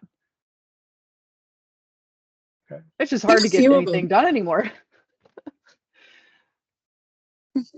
Any other thoughts on that, on this 140 and 50? Liza, Jane? A lot of the grants that I reviewed were, they didn't ask for the maximum. You can kind of tell if that's our maximum, they lay it out there and then they say all the ways they're going to spend it versus what looks like this is what we need to accomplish this, and it's, 36,000 instead of 50. So, and like Jim had said, I appreciate those. But I would support just leaving it like it is. I think it worked well. It's not broken and I don't think we need to fix it. So that would be my position. We got a thumbs up out of that. Well, then, I think then that's a decision. Let's just keep it the same and not mess with it. All right. It did work well. Sounds good. So in the sake of time, I was going to share the strategic plan that's been newly designed by our graphic designer with you all, but we're running a little bit behind schedule. So, let's see, did we have a few hands up? I think we should probably move ahead if it's all right with you, Carl, to our guest presenters. Yeah, I agree. Yeah, do we want to take a break or can we go ahead with the presentation? We are behind quite a bit.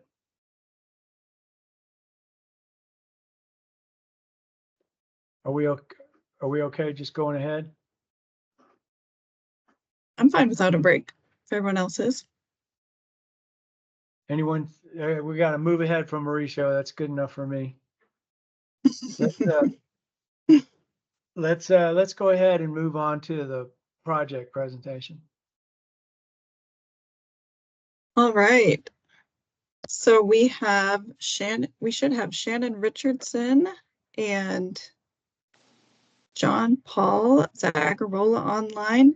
If Actually, and in your schedule you have Gareth on first. Is that not? Oh, I'm sorry, Gareth Hopkins from the Western Oregon University. Please go ahead and share your screen if you can, and let me know if you are ready to present and share with us. Okay, I am. Gareth, first off, I apologize for we're off our time frame a little bit, but you saw we had some really important discussion, so I appreciate you hanging around. Apologize for being late. Yeah, no worries. I'm just trying to figure out the screen sharing.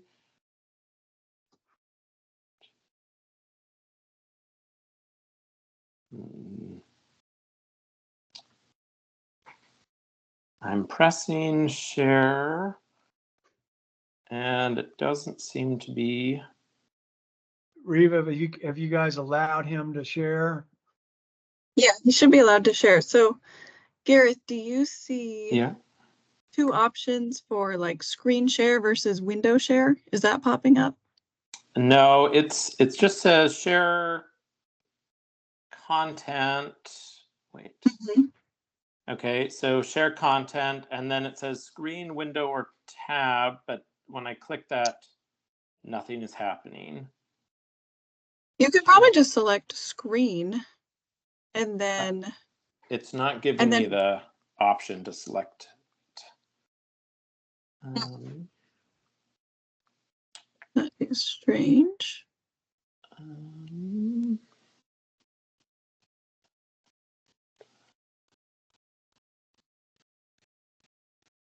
Well, did you want to go ahead and email me your presentation and I can share it for you? Gareth, I hate to jump in. I'm one of Gareth's researchers. I have it up. I can try and share a screen, and you can just tell me when to advance, Gareth, if you want. Sure. That works. Yeah. If you're able to share a screen, that would be great. Thanks, Ashley. Nice. Very nice. There we go. All right. Thank you. Well done. All right. Good. Well, thanks very much for inviting us to chat with you today. about our project. And I wanted to thank the committee for funding this project a couple years ago here. And so without further ado, I'll just get started. I wanted to highlight some of the work that we've done with the OCRF dollars that we were given a few years ago, just shy of $10,000 that you funded us on. So first thing I want to do is acknowledge the other person in the room here. This is Dr. Ashley D'Antonio, and Ashley, you can go ahead to the next screen. Ashley is one of the co-PIs on this, and her area of expertise is in recreation ecology at Oregon State University.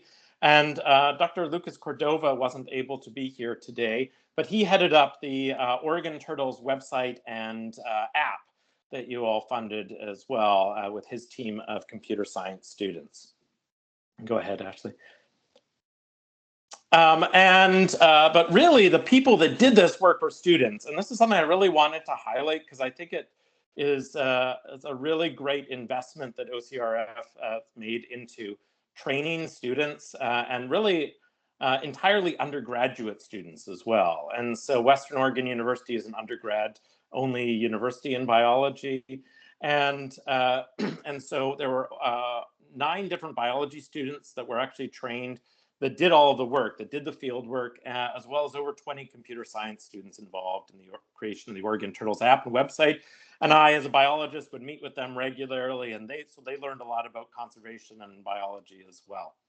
And these are just some of the students that were funded by this OCRF grant. Go ahead, Ashley. All right, so this work all took place at Minto Brown Island Park in Salem, which is a big 1,200-acre park in downtown Salem, middle of the Willamette River. This is an area where lots of people and turtles come into contact with each other because there's all of these trails that go throughout the park. And you can see in the map some of our study sites where we did a lot of our surveys for both native turtles as well as invasive red-eared sliders there in collaboration with the city of Salem, who have kindly allowed us to do this work. Ashley, if you want to click again, wanted to highlight this image here just to show you this is mobile device data. So every time that someone takes out their cell phone, there's a little dot forms. And so this is from a couple of years ago, but it shows how heavily utilized the park is by people. And so how regularly turtles and people can come into contact. So sort of the overarching idea of what we wanted to do is try to figure out to continue some of the work that we've been doing in terms of conservation of turtles at Minto Brown, as well as figure out how turtles and people interact. Go ahead, Ashley.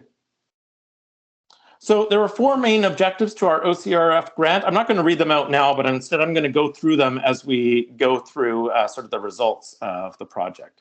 So go to the next slide. So objective 1 was to continue and enhance ongoing restoration and monitoring efforts for critical basking and nesting habitat for turtles at Minto Brown. So for this, we created and deployed 6 new basking structures, as well as repaired existing structures out there.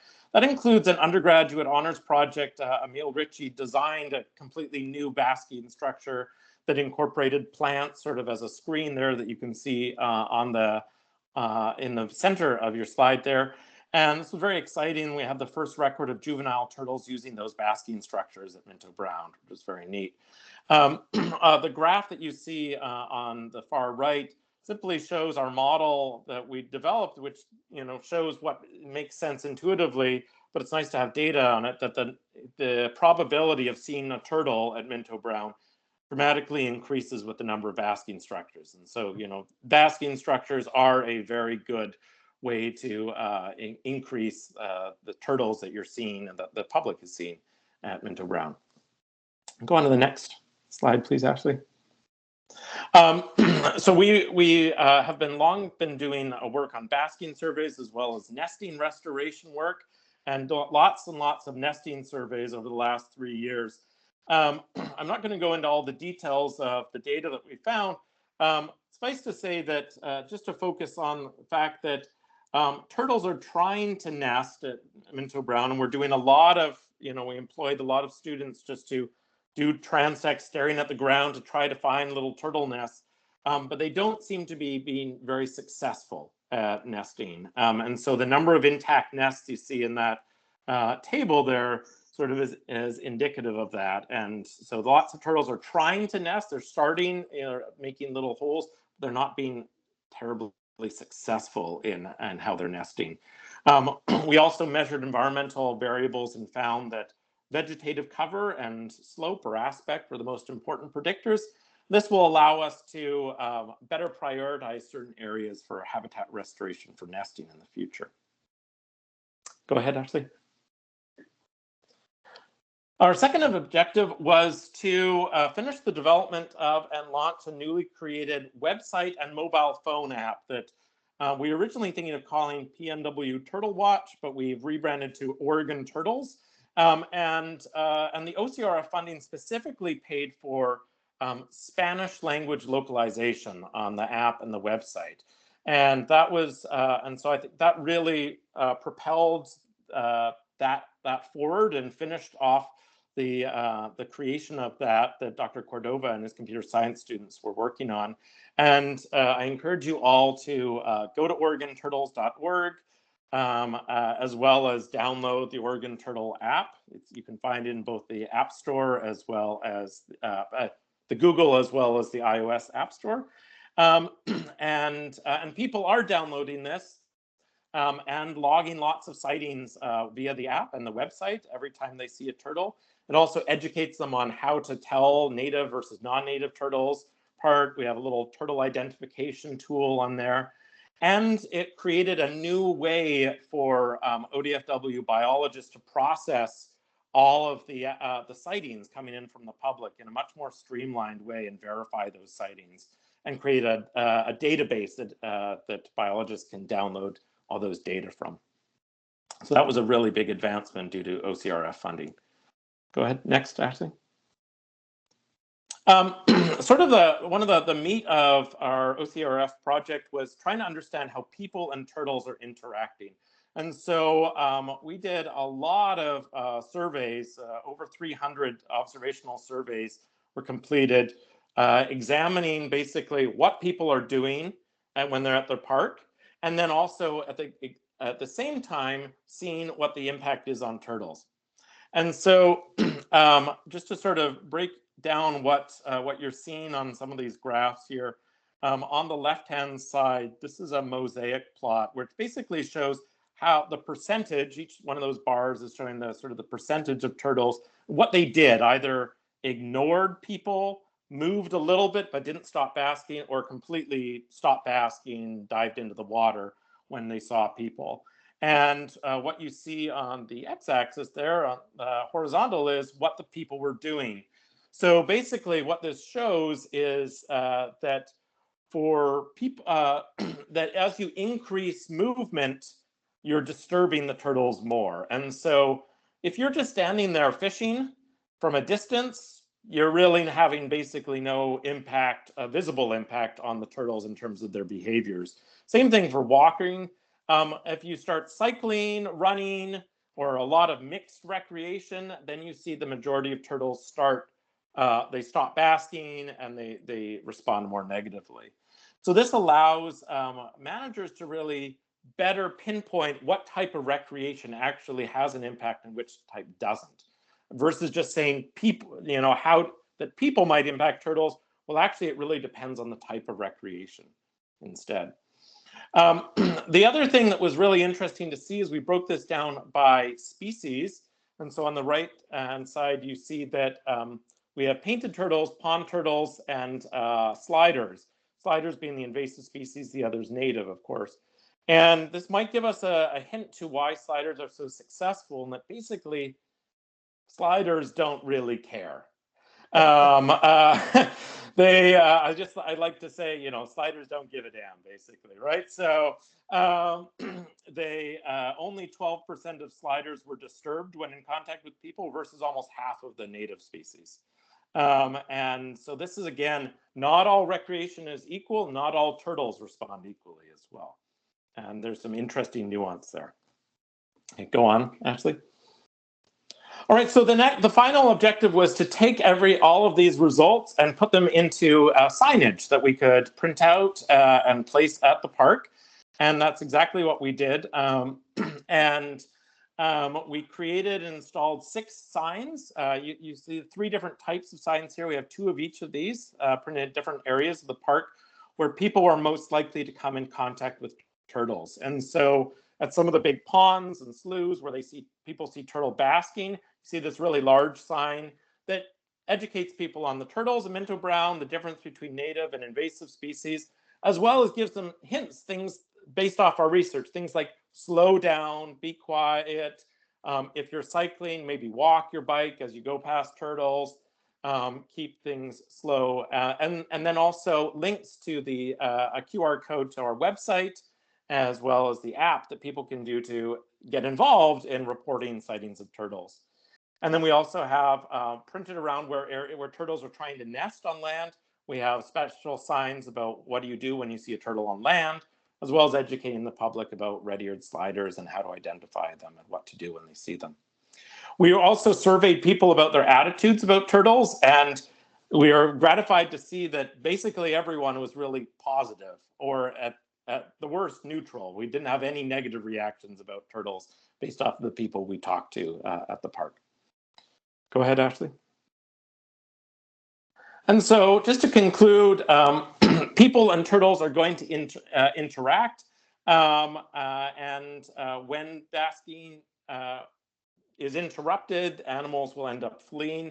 But they don't do this equally to all recreation type. And so I think with this research, we can show that there is more nuance in that we want people to actually get outside and recreate, but we can better sort of recommend what's the best type of recreation that have the least amount of impact in certain areas and how to move forward from there.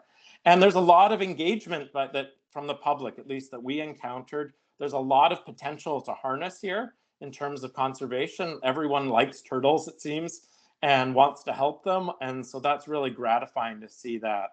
So in the future, we're hoping to see how effective our signage is, and in educating folks, we're going to keep track of app downloads and things like that as well.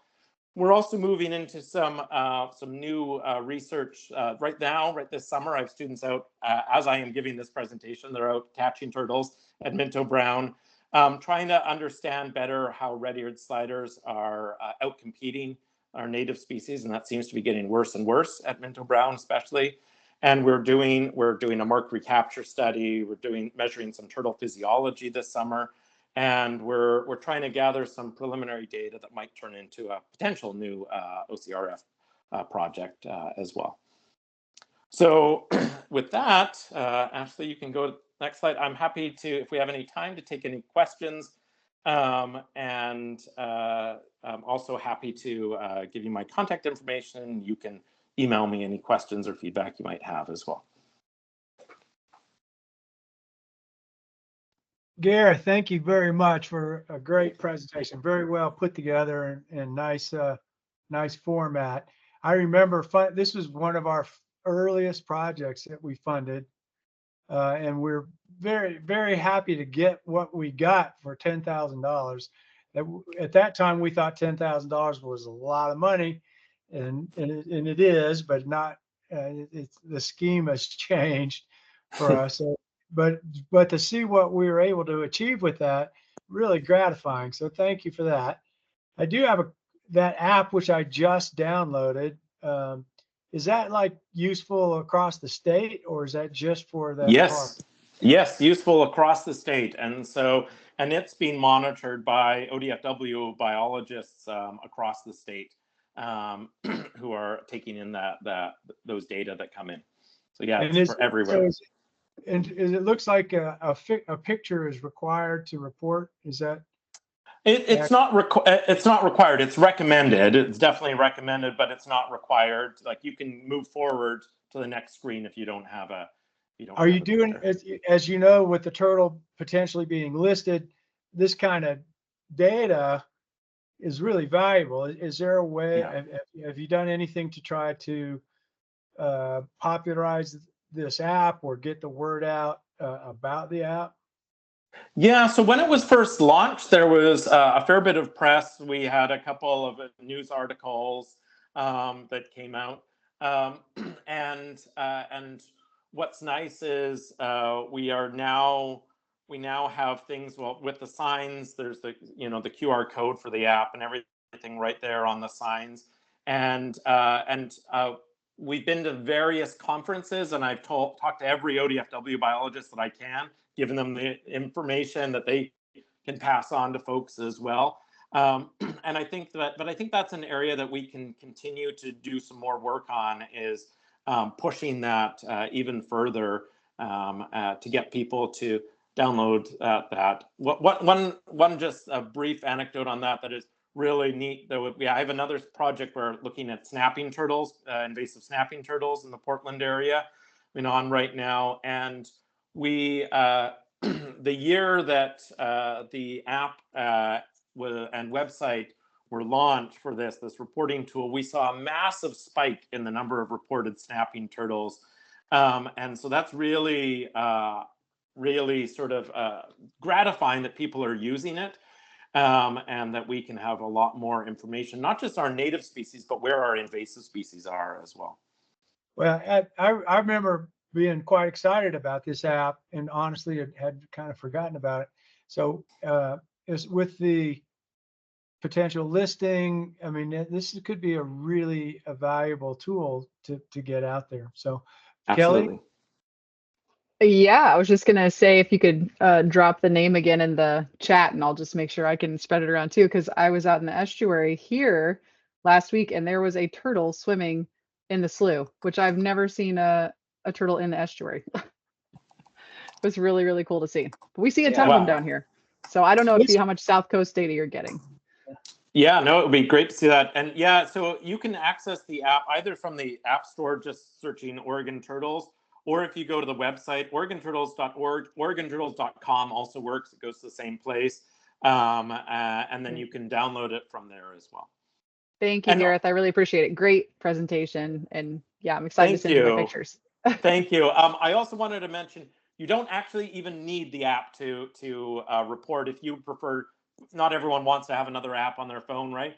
But if you want to just report via the website, you can. There's also the same reporting tool, sort of like a mirror of the app on the website itself, that you can report via the website too. Mark Labhart? I know we're short on time, so just a quick question. First of all, thanks, Ashley and Gareth, but I'm really concerned about the sliders. And do you have any kind of perception of, are they going to just take over everything here? I mean, yeah, it sounds like we're in trouble. So help me understand it. Yes, absolutely. I think that is a good summary, that we are in trouble. One of our main objectives this summer is to do a mark recapture population study of both sliders and native turtles. The basking surveys that we did last summer, that OCRF funded some students to do, indicated that over 90% of the turtles we are seeing at Mento Brown now are probably red-eared sliders. And the problem, though, with doing a basking survey is you could be seeing the same turtle over and over again, right? And so it's hard to say. So 90% of the times we saw a turtle, it was a slider. However, what we want to do to get that's why this summer we have students out catching turtles, marking them, recapturing them, to get an estimate of actually what those numbers are and what those percentages are. My understanding is that statewide, if you go into some more rural areas, you have less of a problem with sliders. They seem to be more around urban areas. However, they are extremely adaptable. I think they're being classified as the world's most adaptable invasive reptile. They're found in countries all over the world. And so it is a big problem that needs addressing. Thank you. Yeah. Gareth, thank you very much for a great presentation. Gratifying for us to hear it. Really good. All right, you're very welcome. Thanks so much again to the committee for funding this. You're welcome. Great. Well, thank you. So Reva, what, do we want to go on to the next presentation? You're on mute, Reva. Sorry about that. Mark Labhart, did you have your hand up before we move on? Nope. Okay. Never mind. So thank you so much, Shannon and John Paul, for waiting. I actually have your slides, so I'm going to share those for you. And just give me a second to pull those up. And you guys can go ahead and introduce yourselves. They're going to present on their project today. JP, you want to start us off? Yeah, sure. My name is John Paul Zagarola. Most people know me as JP. I'm with Bonneville Environmental Foundation, senior program manager there, and I was involved in helping implement the OCRF project for the South San Diego Watershed Council, and I'm also carrying that work forward in the statewide process that you all also funded this recent round, which we're very grateful for, and we have a slide that talks a little bit about that. And my name is Shannon Richardson. I'm the executive director for the South San Diego Watershed Council. I've been there for about 4 years, and prior to that, I worked for Oregon Department of Fish and Wildlife for about 11 years. And it looks like we've just about got the slides pulled up. There they are. So JP and I are going to kind of tag team this presentation, and you're welcome to jump in if you've got questions. Otherwise, we'll move through the slides pretty quickly and try and get you back some of your time. Next slide, please. So the Mid-Willamette Beaver Partnership is a network of organizations and representatives from 2 of the Pacific Northwest tribes and Bonneville Environmental Foundation. And collectively, we have secured funding from a wide variety of sources to work on expanding ideas around beaver coexistence and beaver-based restoration throughout the Mid-Willamette Valley. Next slide, please. So you'll see these basin outlines several times in this presentation. For this slide, I'm going to use this map first to just talk about the geography, the scope of the work. So the Mid-Willamette Beaver Partnership network has partners throughout the Mid-Willamette. 5 of the key partners are the watershed councils that represent these 5 basins. And so on the west side to the north, you see the Lucky Mute. South of that is the Marys, and then across I-5 to the south, there's the Calapria, moving north to the South Santiam, and finally the North Santiam up top. So around 5 years ago, the North Santiam, Lucky Mute, and Marys received funding from OWEB to do some beaver habitat modeling work and also some community outreach and engagement work. At the time, both the Calapria and the South Santiam were going through staffing changes and weren't ready to commit to this larger project. As the staffing changes kind of settled out and the Calapria and the South Santiam became in a better position with more capacity to engage in this work, we came to OCRF to seek funding that would allow us to rejoin the rest of our partners in some of this work. And JP is going to talk a little bit about the scope and the habitat modeling project here. Thanks, Shannon. I'm turning my camera off for now. My video seems to be really choppy, so just let me know if I'm not coming through for any reason. So one of the major objectives was to work with the Beaver Restoration Assessment Tool, which is a model that has been in existence for over a decade. It was created by Utah State University. And we actually partnered with Utah State University to apply a unique version, upgraded version of that model. And what you're looking at here is sort of the base version of basically predictions of dam capacity in all perennial streams in this region that we're working in. So Utah, the money from OCRF helped us work with Utah State to create this sort of base map, this base level prediction. The newer version of this model allows us to collect field data and essentially localize the results of this model. So we can customize the model. We have a protocol that we're able to customize that looks at characteristics that might be unique to this specific region. Essentially, the model looks at 5 different lines of evidence that's trying to understand geomorphological and vegetation characteristics and makes a prediction based on those characteristics.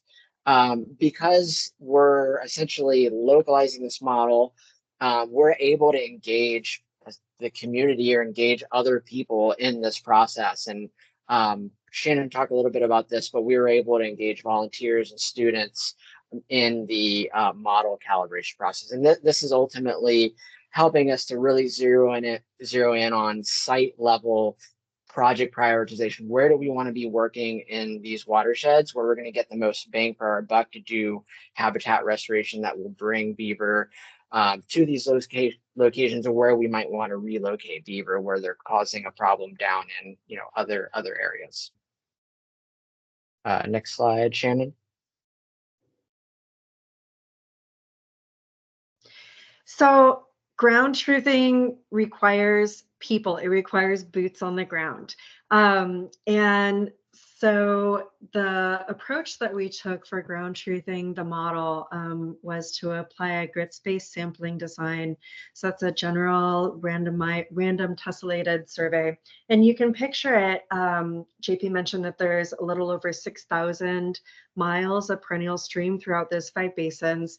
So if you take those miles and stretch them out and randomly assign points, the theory is that each one of those points is going to be spatially balanced, yet randomly selected across land ownership types. So this turns out field verification sites on both public and private lands, agricultural lands, private timber, public lands, kind of the whole gamut. And then this slide actually has an error. We sent out 900 mail outs to landowners to seek access for the surveys that we needed to do. And I just want to highlight that those 900 mail outs all required handwritten addresses because people are less likely to throw things away when they're hand addressed. But let me tell you about hand addressing 900 mail outs is a lot. And JP mentioned that we worked with a whole host of volunteers. We also hired 2 students from Oregon State University's New Beginnings for Tribal Students program. And they stayed with us for both field seasons and were fantastic. They were housed in the, we hired a total of 4 field staff, and they were housed at the Marys and Lucky Mute, but worked across all 5 basins. Next slide.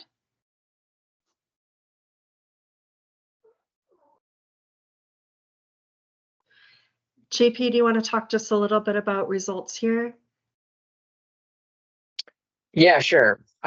So out of those 900 mail outs, we gained access to 375 properties, essentially 170 public and private landowners, which is a huge positive response. We actually worked with a social science research team for a stakeholder engagement process, and they told us, we're lucky if we get 25% response rate, and this was above 30. So we were really happy with those results.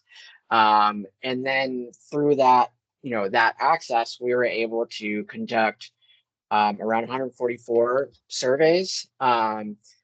We inventoried 113 beaver dams and surveyed almost 30 total miles. Next slide, please.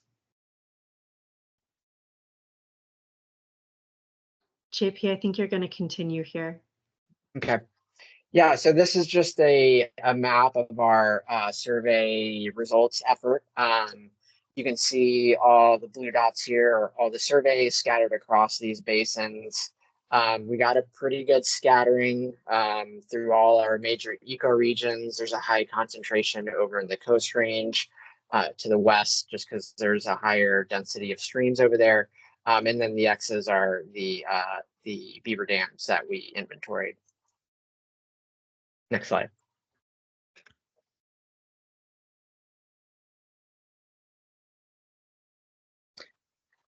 This is a map. This is basically our landowner map, and this is how we were tracking what surveys were completed, what landowners we were accessing, and this was essentially a fields map app. So our surveyors, our volunteers, and students, they had an offline map of this on their mobile device, and were able to use it to navigate to a very specific survey.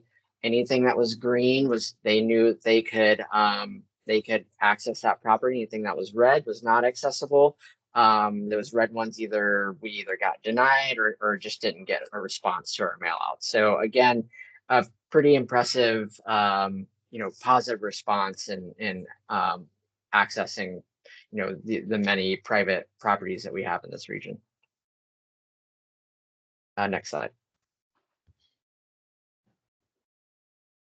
So we had a survey 123 protocol. Again, that's like an app on our surveyors' mobile devices, and essentially we had teams of 2 that would walk about a 300-meter stream reach, and once they did that, they'd fill out this survey, and then along that survey they would take photos of any dams or beaver activity that they saw along the way. One thing that's unique here is there's their typical BRAT assessment and the protocol, and that's been fairly similar over the last 10 years of using BRAT. The dam inventory as well. However, because of this new version of this tool, we're now able to collect signs of beaver activity, and we're going to be basically creating a heat map of where we saw higher densities of beaver activity, which is going to be important if we ever consider moving beaver to locations. We don't want to move them to where there already is beaver. And then we included several regional factors that are kind of unique to this specific region, again, allowing us to sort of localize this model essentially. Next slide. I think that's you, Shannon. So we decided to include a few slides of photos to give your brains a break from maps and numbers. And a good place to start was with our BRAT workshop. So we had some staff from Utah State University come up with in 2022 and 2023 to do the protocol training staff and volunteers.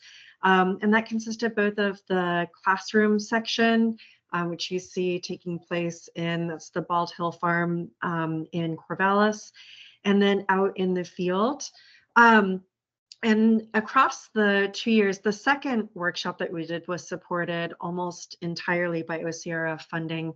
And across the 2 years of workshops, we had participation from staff from the 5 watershed councils, 3 additional nonprofit organizations, 1 state agency, being Oregon Department of Fish and Wildlife, 2 federal agencies, being Forest Service and BLM, staff from the Siletz and the Grand Ronde tribes, 5 student interns, and 2 volunteer data collection staff members. And so in total, it's about 40 people that we reached with this beaver habitat model and the ground truthing. Next slide, please.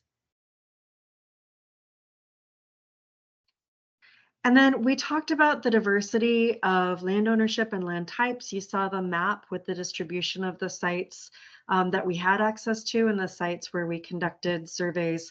So I just wanted to share with you a few images, both of our survey staff and also just the kind of ecological diversity of places where we found beaver sign, beaver activity in the locations that we were surveying. Next slide, please.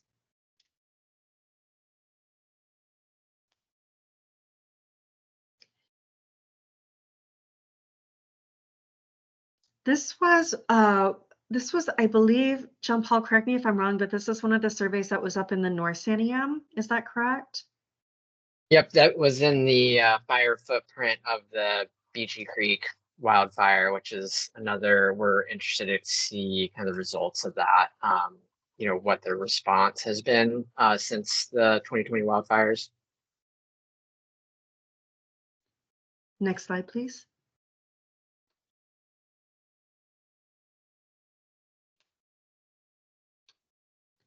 So a lot of times we'll find beaver dams, beaver activity located in and around large conglomerations of large wood. So either habitat projects or natural collections of large wood. They tend to serve as anchors that beaver kind of build off of, which has been interesting to see. Next slide. This is one of the workshops. This is the field portion. And this is up in the Thomas Creek Basin in the South Santiam. There's a beaver meadow complex, vast, and just covered with a network of tunnels, like beaver tunnels, small dams, large dams, dams of varying size. It was a really wonderful place to be able to take our folks up there to get their eyes kind of calibrated for what to look for. Next slide. Oh, and there's JP. JP, where is this? This is on Stout Creek in the North Santiam, right at the edge of the Beachy Creek fire. You know, I can't really say, but you know, if you look across from where this beaver complex begins, you see where the fire essentially stopped. You know, I don't think it's, you know, I think it probably had a positive effect, but I don't think it stopped the Beachy Creek fire by any means, but definitely you can't burn water. So it's just a really cool habitat, and they've done a great job of building wetland in the floodplain here at Stout Creek. Next slide, please. Okay, this is hands down my favorite photo. These are two of our volunteers, and they joined us from the Great Old Broads of the Wilderness. And this is a really great opportunity to engage with community organizations as a source of volunteer expertise. And these folks participated with our interns and with our other staff in the trainings, and got out primarily in the South Santiam watershed to conduct some of those surveys that were pulled. Next slide.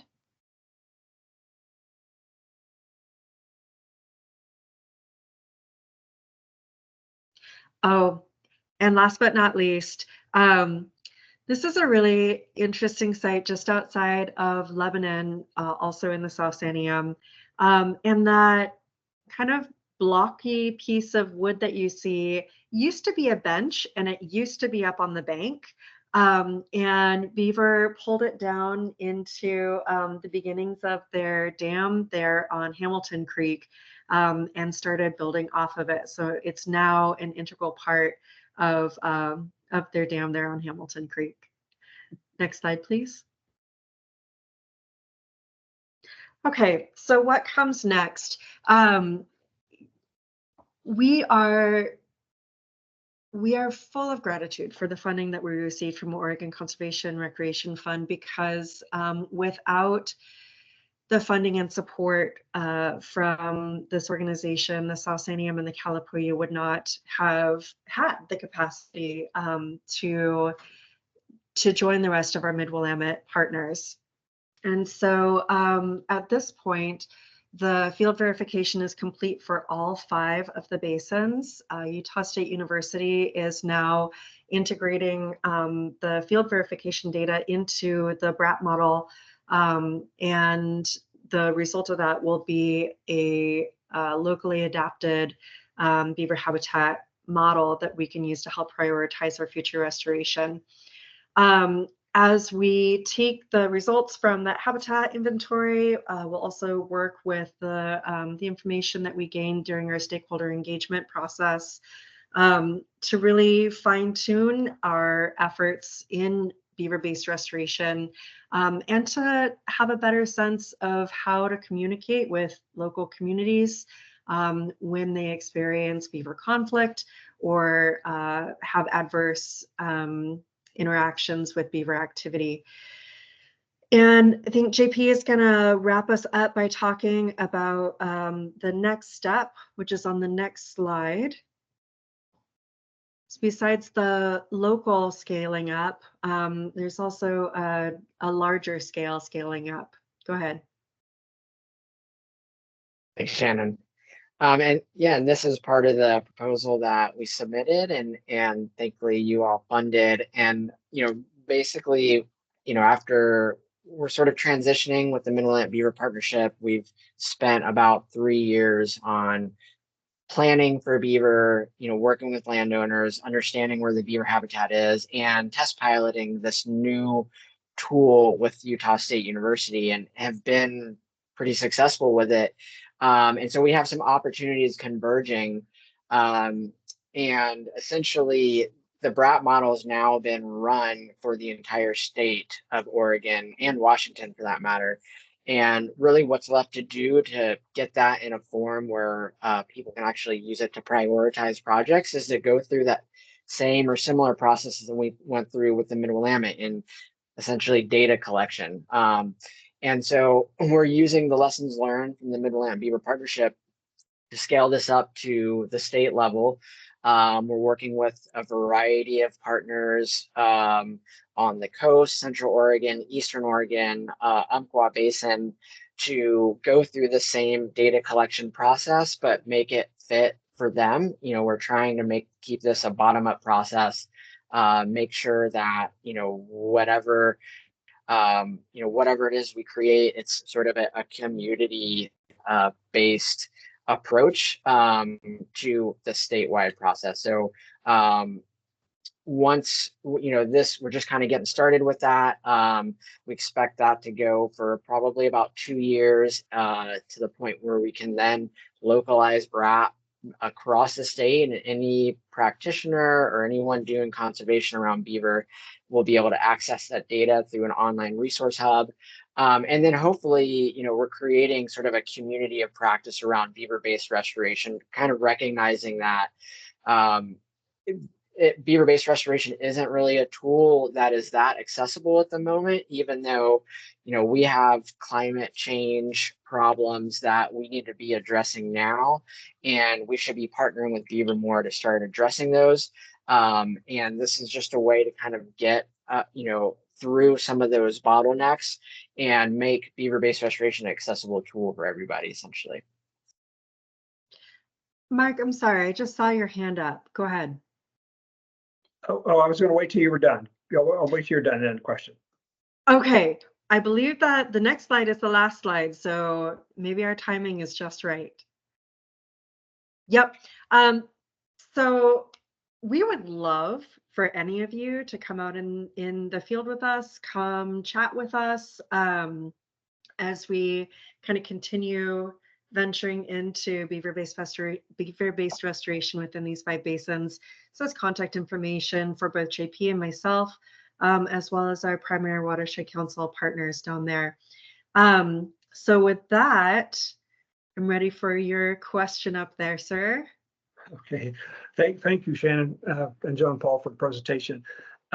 Since this survey was done and mostly sounds like off channel from the main rivers, did you do any kind of a survey that showed what percentage were bank beavers and what percentage were lodge beavers? JP, can you take that one? Sure. So we were inventorying any sort of beaver activity. So we are we were taking notes, and we'll continue to take notes on when that occurs along our surveys. But the point of the model is to identify dam building capacity, because dam building is the main behavior that, we kind of look at as, that we're benefiting from. So that's what we're zeroing in on. However, as I was saying before, we're trying to also gain a better understanding, where beaver are, what populations look like, where the density is. And there's a lot of work that ODFW and others are doing with that as well. So we're interested in knowing, any sort of beaver activity, and we'll record that as we survey, but it is not the primary objective for the modeling process. Okay, thank you. Just thought I'd give it a try, see if there there seems to be a lot of questions about beavers, in banks that don't build dams, and beavers that build dams and have lodges and those kind of things, because those are the main ones that provide that exceptional habitat, the dam building was. Yeah. Thank you. Brett. No problem. Mm-hmm. Well, I just wanted to congratulate you on your work. I'm sure it was incredibly challenging doing that field work and keeping volunteers safe in the kind of conditions that you're working in, remote, walking up streams like that with logs. So good job. And I just wondered, I've been working with a woman named Maureen Thompson at Think Wild Beaver Works here in Bend, and I wondered if you are in contact or chatting with her at all. She has a great program where they're working on creating beaver hoods, and they have a beaver response team that goes out and helps landowners with conflicts before somebody whacks a beaver. And so I just wanted to mention her, and I'm sure I know there's a huge community of people working on beavers, but thank you for your work. Thank you. Yes, I appreciate that. I'm not working with them directly, but I am working with Western Beavers, Reese at Western Beavers, and Jefferson Jacobs at Oregon Natural High Desert Association, and I know that they all work together on the beaver hoods. We're hosting a workshop in Prineville. Any of you are welcome this July 29th. And some of them will be participating then at that workshop. I was also going to mention one of the projects that we're working with Reese on is in the South Dam Watershed Council, and looking at installing some low technology, low cost beaver coexistence devices on private timberlands. And so as that moves forward, please feel free to get in touch. We'd love to have anyone out to kind of see how that process unfolds. See another hand up there? Yeah, Elijah Jane. Yeah, thank you for the presentation. I'd love to see this holistic approach to, the wonderment of beavers and the problems that they cause, recognizing that at the same time if they're in the wrong spot.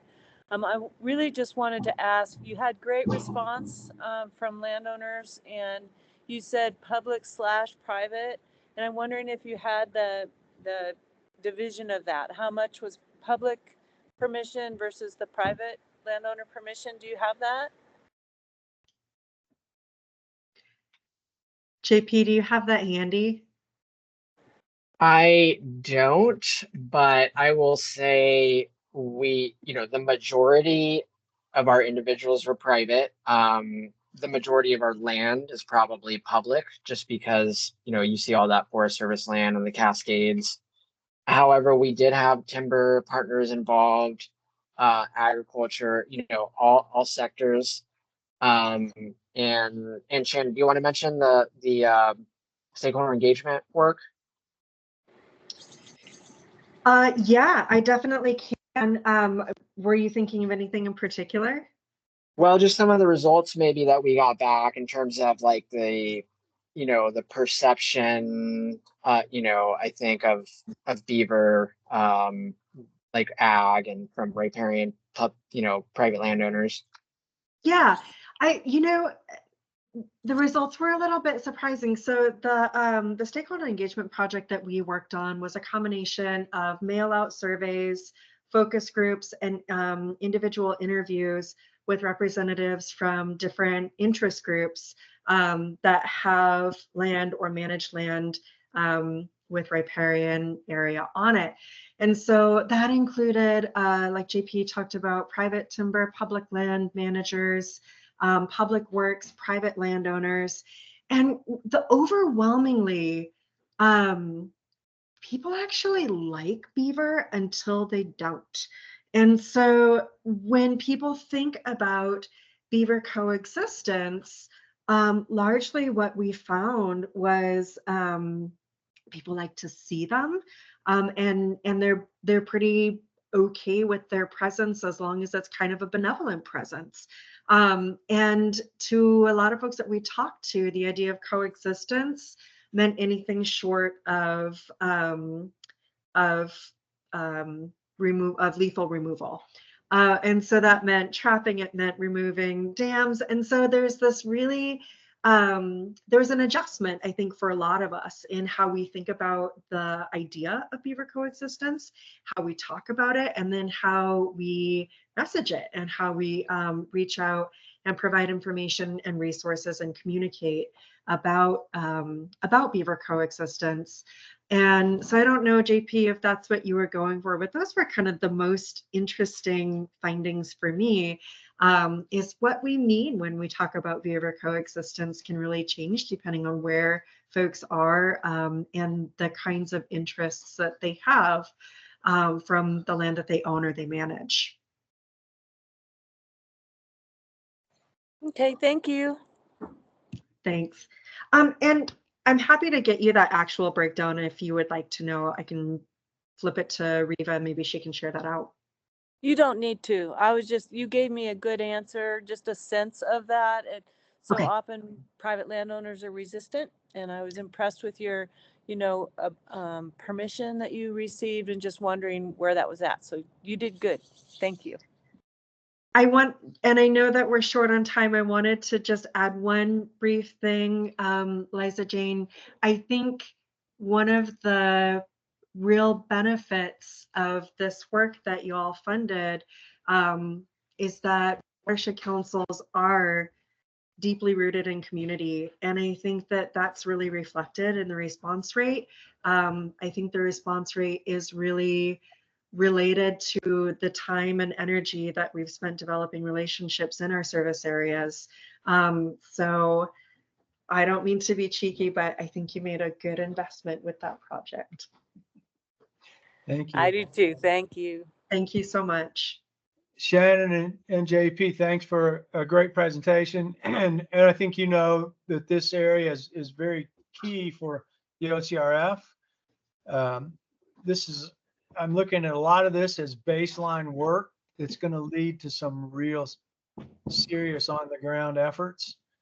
And we're really interested in you guys communicating with the other practitioners and sharing all this information so it's not all happening in a vacuum. I'd talk to JP about that, and particularly working with the department and Adrian and the work she's doing, trying to come up with a statewide plan. Yeah. Because this is, for the conservation strategy and the species that we're charged with helping. I mean, the beaver habitat takes up a huge percentage of those, and so we look at the work you're doing as foundational, and really want to make sure that this moves on to the next. And a lot of this stuff again is baseline, and it's going to be moving on to the big stuff here in the future in a really cost effective and focused manner. So we're very interested in helping that in that direction. So this is a big step, and thank you for the great work you've done so far. Well, thank you all so much again. And we are really excited to work closely with our agency partners in the future as well. Great. All right. Well, great. Well, thank you all so much, and sorry for the delay in your presentation. Appreciate you sticking around and talking with us. All right. Well, great. Well, once again, it's always so gratifying for me to get these presentations and see what in the heck our funding has done It's just really, it's great. I'm really happy that we've done that. I think it was Mark Stern's idea to inviting folks to come talk to us. It's done nothing but solidify my opinion of this committee and the hard work that you guys have done and what we've been able to affect. So it's a great program. So Reva, did you want to hold off on the what you were going to talk about with the strategy and save that for the next meeting, or did you want to just send that out to everybody? Yeah, I think I'm just going to send out the new and improved strategic plan for everyone to look at, so that I don't have to take up more of everyone's time this afternoon. Yeah, I think we're good. What we didn't do public comment. Mark Stern made a good point that we're doing this public comment at the end and we're losing people. Tim Greth's got his hand up. I guess he's ready to do public comment. But we might think about moving Reva when we do the next agenda to have public comment earlier in the meeting. Okay. Definitely. Yeah, we can make that happen. Hey, Tim, good to have you. Hey, it's a pleasure to be here. I wanted to just add a few things from the earlier conversation about the grant making process. Wanted to mention, I don't know if you have already established a policy that applicants can not reapply until they've completed the previously funded project, but that would be one thing you could do to allow for more applicants to get into the process. Because it is true, people get pretty good at understanding how to write the application to the requirements, and if they're good at it, if they can jump in for every cycle, they would do that. So that might be one way to throttle the number of applications you're getting from repeat customers. And then I was going to mention that the other thing with outreach, you mentioned outreach, and we sort of struggled with this at Oregon Wildlife Foundation. We don't have a lot of money to spend every year in our own small grant making program, and so as a consequence, we're kind of reticent to do a lot of outreach, because we know that if we do a lot of outreach, we're going to generate more interest, which means more applications, which also means more rejections. And so, and in addition, it also generates more work for staff as well. So I guess I understand and appreciate the desire to want to get to more people, more potential applicants, but recognize also that it's a double-edged sword. And then the other thing I was going to mention is that you talked a little bit about a small grant making program, and then we got into the number of cycles you do per year. And I wonder if you would be interested in doing one cycle per year that was small grants. And so, if you were doing potentially 3, you could do 2 that would be kind of the regular at sort of the larger or the higher limit, and then maybe have one that's in there where it's the upper limit is maybe $10,000 or $15,000, and that would be one where you could really focus your outreach efforts on those smaller organizations, the ones that have a little more limited capacity, and really encourage them to apply in that round versus throwing in with organizations that are a little more practiced at this work. And then my other suggestion, I guess, would be, and I know you already do this, you already let applicants know how much money you have available in this particular cycle, which is a good thing. Some additional information that might actually dissuade some folks from applying, recognizing that they might be taking a big swing when the funding's just not going to be there, would be the average award size, or the average amount of money awarded, both non-drought and drought, and then the other one would be the percentage funded. And again, this would just be about throttling demand a little bit, and if that's desirable, that's certainly one way you can do it. I'm probably less likely to take a a hard cut at a grant, if I see that only about 25% are going to get funded, I'm probably going to have to make sure I have my ducks in a row and be really serious about it. And so, I think most people will figure that out if they know a little bit about the grant making cycle and they do a little bit of research on their own. But you could also just give them that information, and maybe not short circuit, but I think you might dissuade a few people from applying if that's desirable.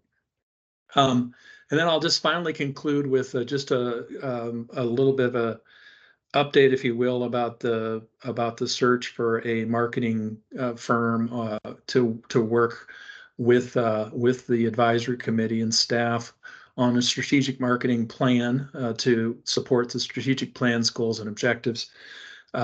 We reached out to over 60 firms. Much to my chagrin, a lot of them are very interested, and been fielding lots of questions. I've had two Zoom meetings with companies that want more information and want to ask questions. I didn't expect that, but that's what happened. And so I think there's a lot of interest out there. I also think that, and I was going to mention, Riva mentioned in the budget breakdown that having about 30,000. We haven't seen a final invoice. I don't think we have seen a final invoice from Pivotal Resources. So I think the last time we got, and again, I need to check with Zach to make sure that we haven't reconciled since January, but that was the last time we reconciled, and we still had about 56,000 in the account. I also recognize that even with the updated format, we'll probably get at least one more invoice from Pivotal Resources, which brings the total down.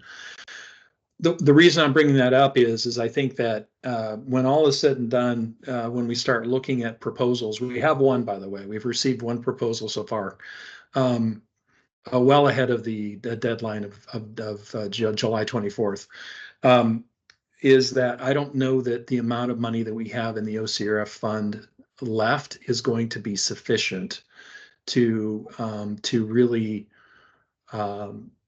fund what you will want to have in terms of an actual marketing plan and program and some of the guiding tools that will be an outcome of a funded proposal. And so you might need to consider dipping into some other sources just to expand that budget a little bit. So I just wanted to throw that out and let you know. I mean, we didn't talk about a budget in the proposal process.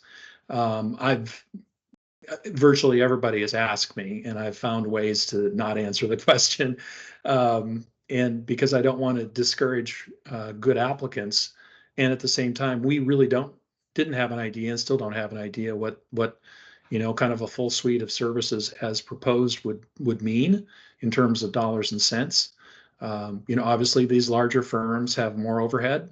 A smaller freelancer can probably do this work really, really well, but at a lower dollar cost, and that's kind of what we're shooting for. But we got some heavyweights that in this process too that are going to probably we're going to be a little probably shocked by what we see in terms of what their estimated costs are going to be. So just throwing those things out for y'all to think about, and I appreciate you and all of the work that you do, and also appreciate the time to talk to you. So I'll stop there. Well, Tim, thanks. A couple of things, Riva. I think that's a good idea to include some of that data in our RFP that he pointed out. Kelly's been shaking her head yes on a lot of things Tim said, being a person who's writing these grants. So did you get all that from Tim about the different data points? That'd be really helpful. The other thing, Tim, when we first started this process, I hope I'm not talking out of school, but I'm pretty certain Sarah said that we were able to spend some of the money that we have allocated. So we're not totally reliant on the funding you have, that we can spend some of the money. And we just went through our budget, and we've got enough for two $1 million RFPs with some left over. So I think we're okay there.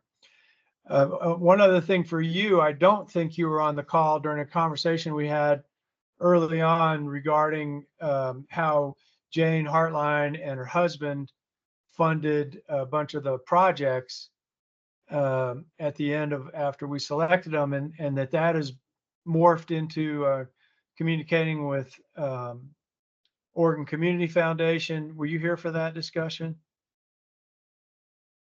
No, I'm sorry. I got a little late to the conversation.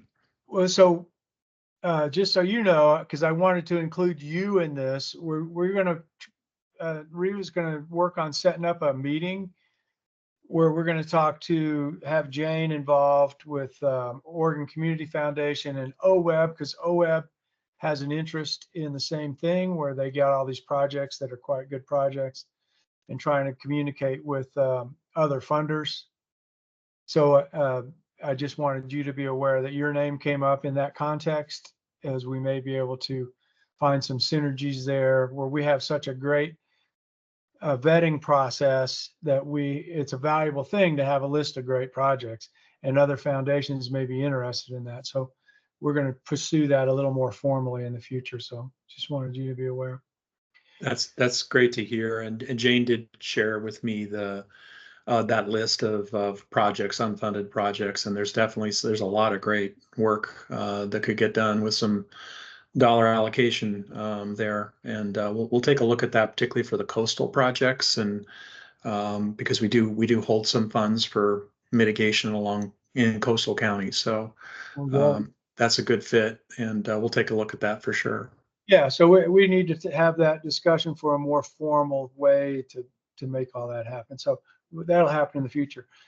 Okay, well, we're way over our time. I appreciate everyone's patience, and we've had some great conversations. I really appreciate everyone's input. I think really valuable stuff we've discussed, and but I think we're close to the end. Is there anything else, Reva, that we've got to cover? No, just thank you to Tim.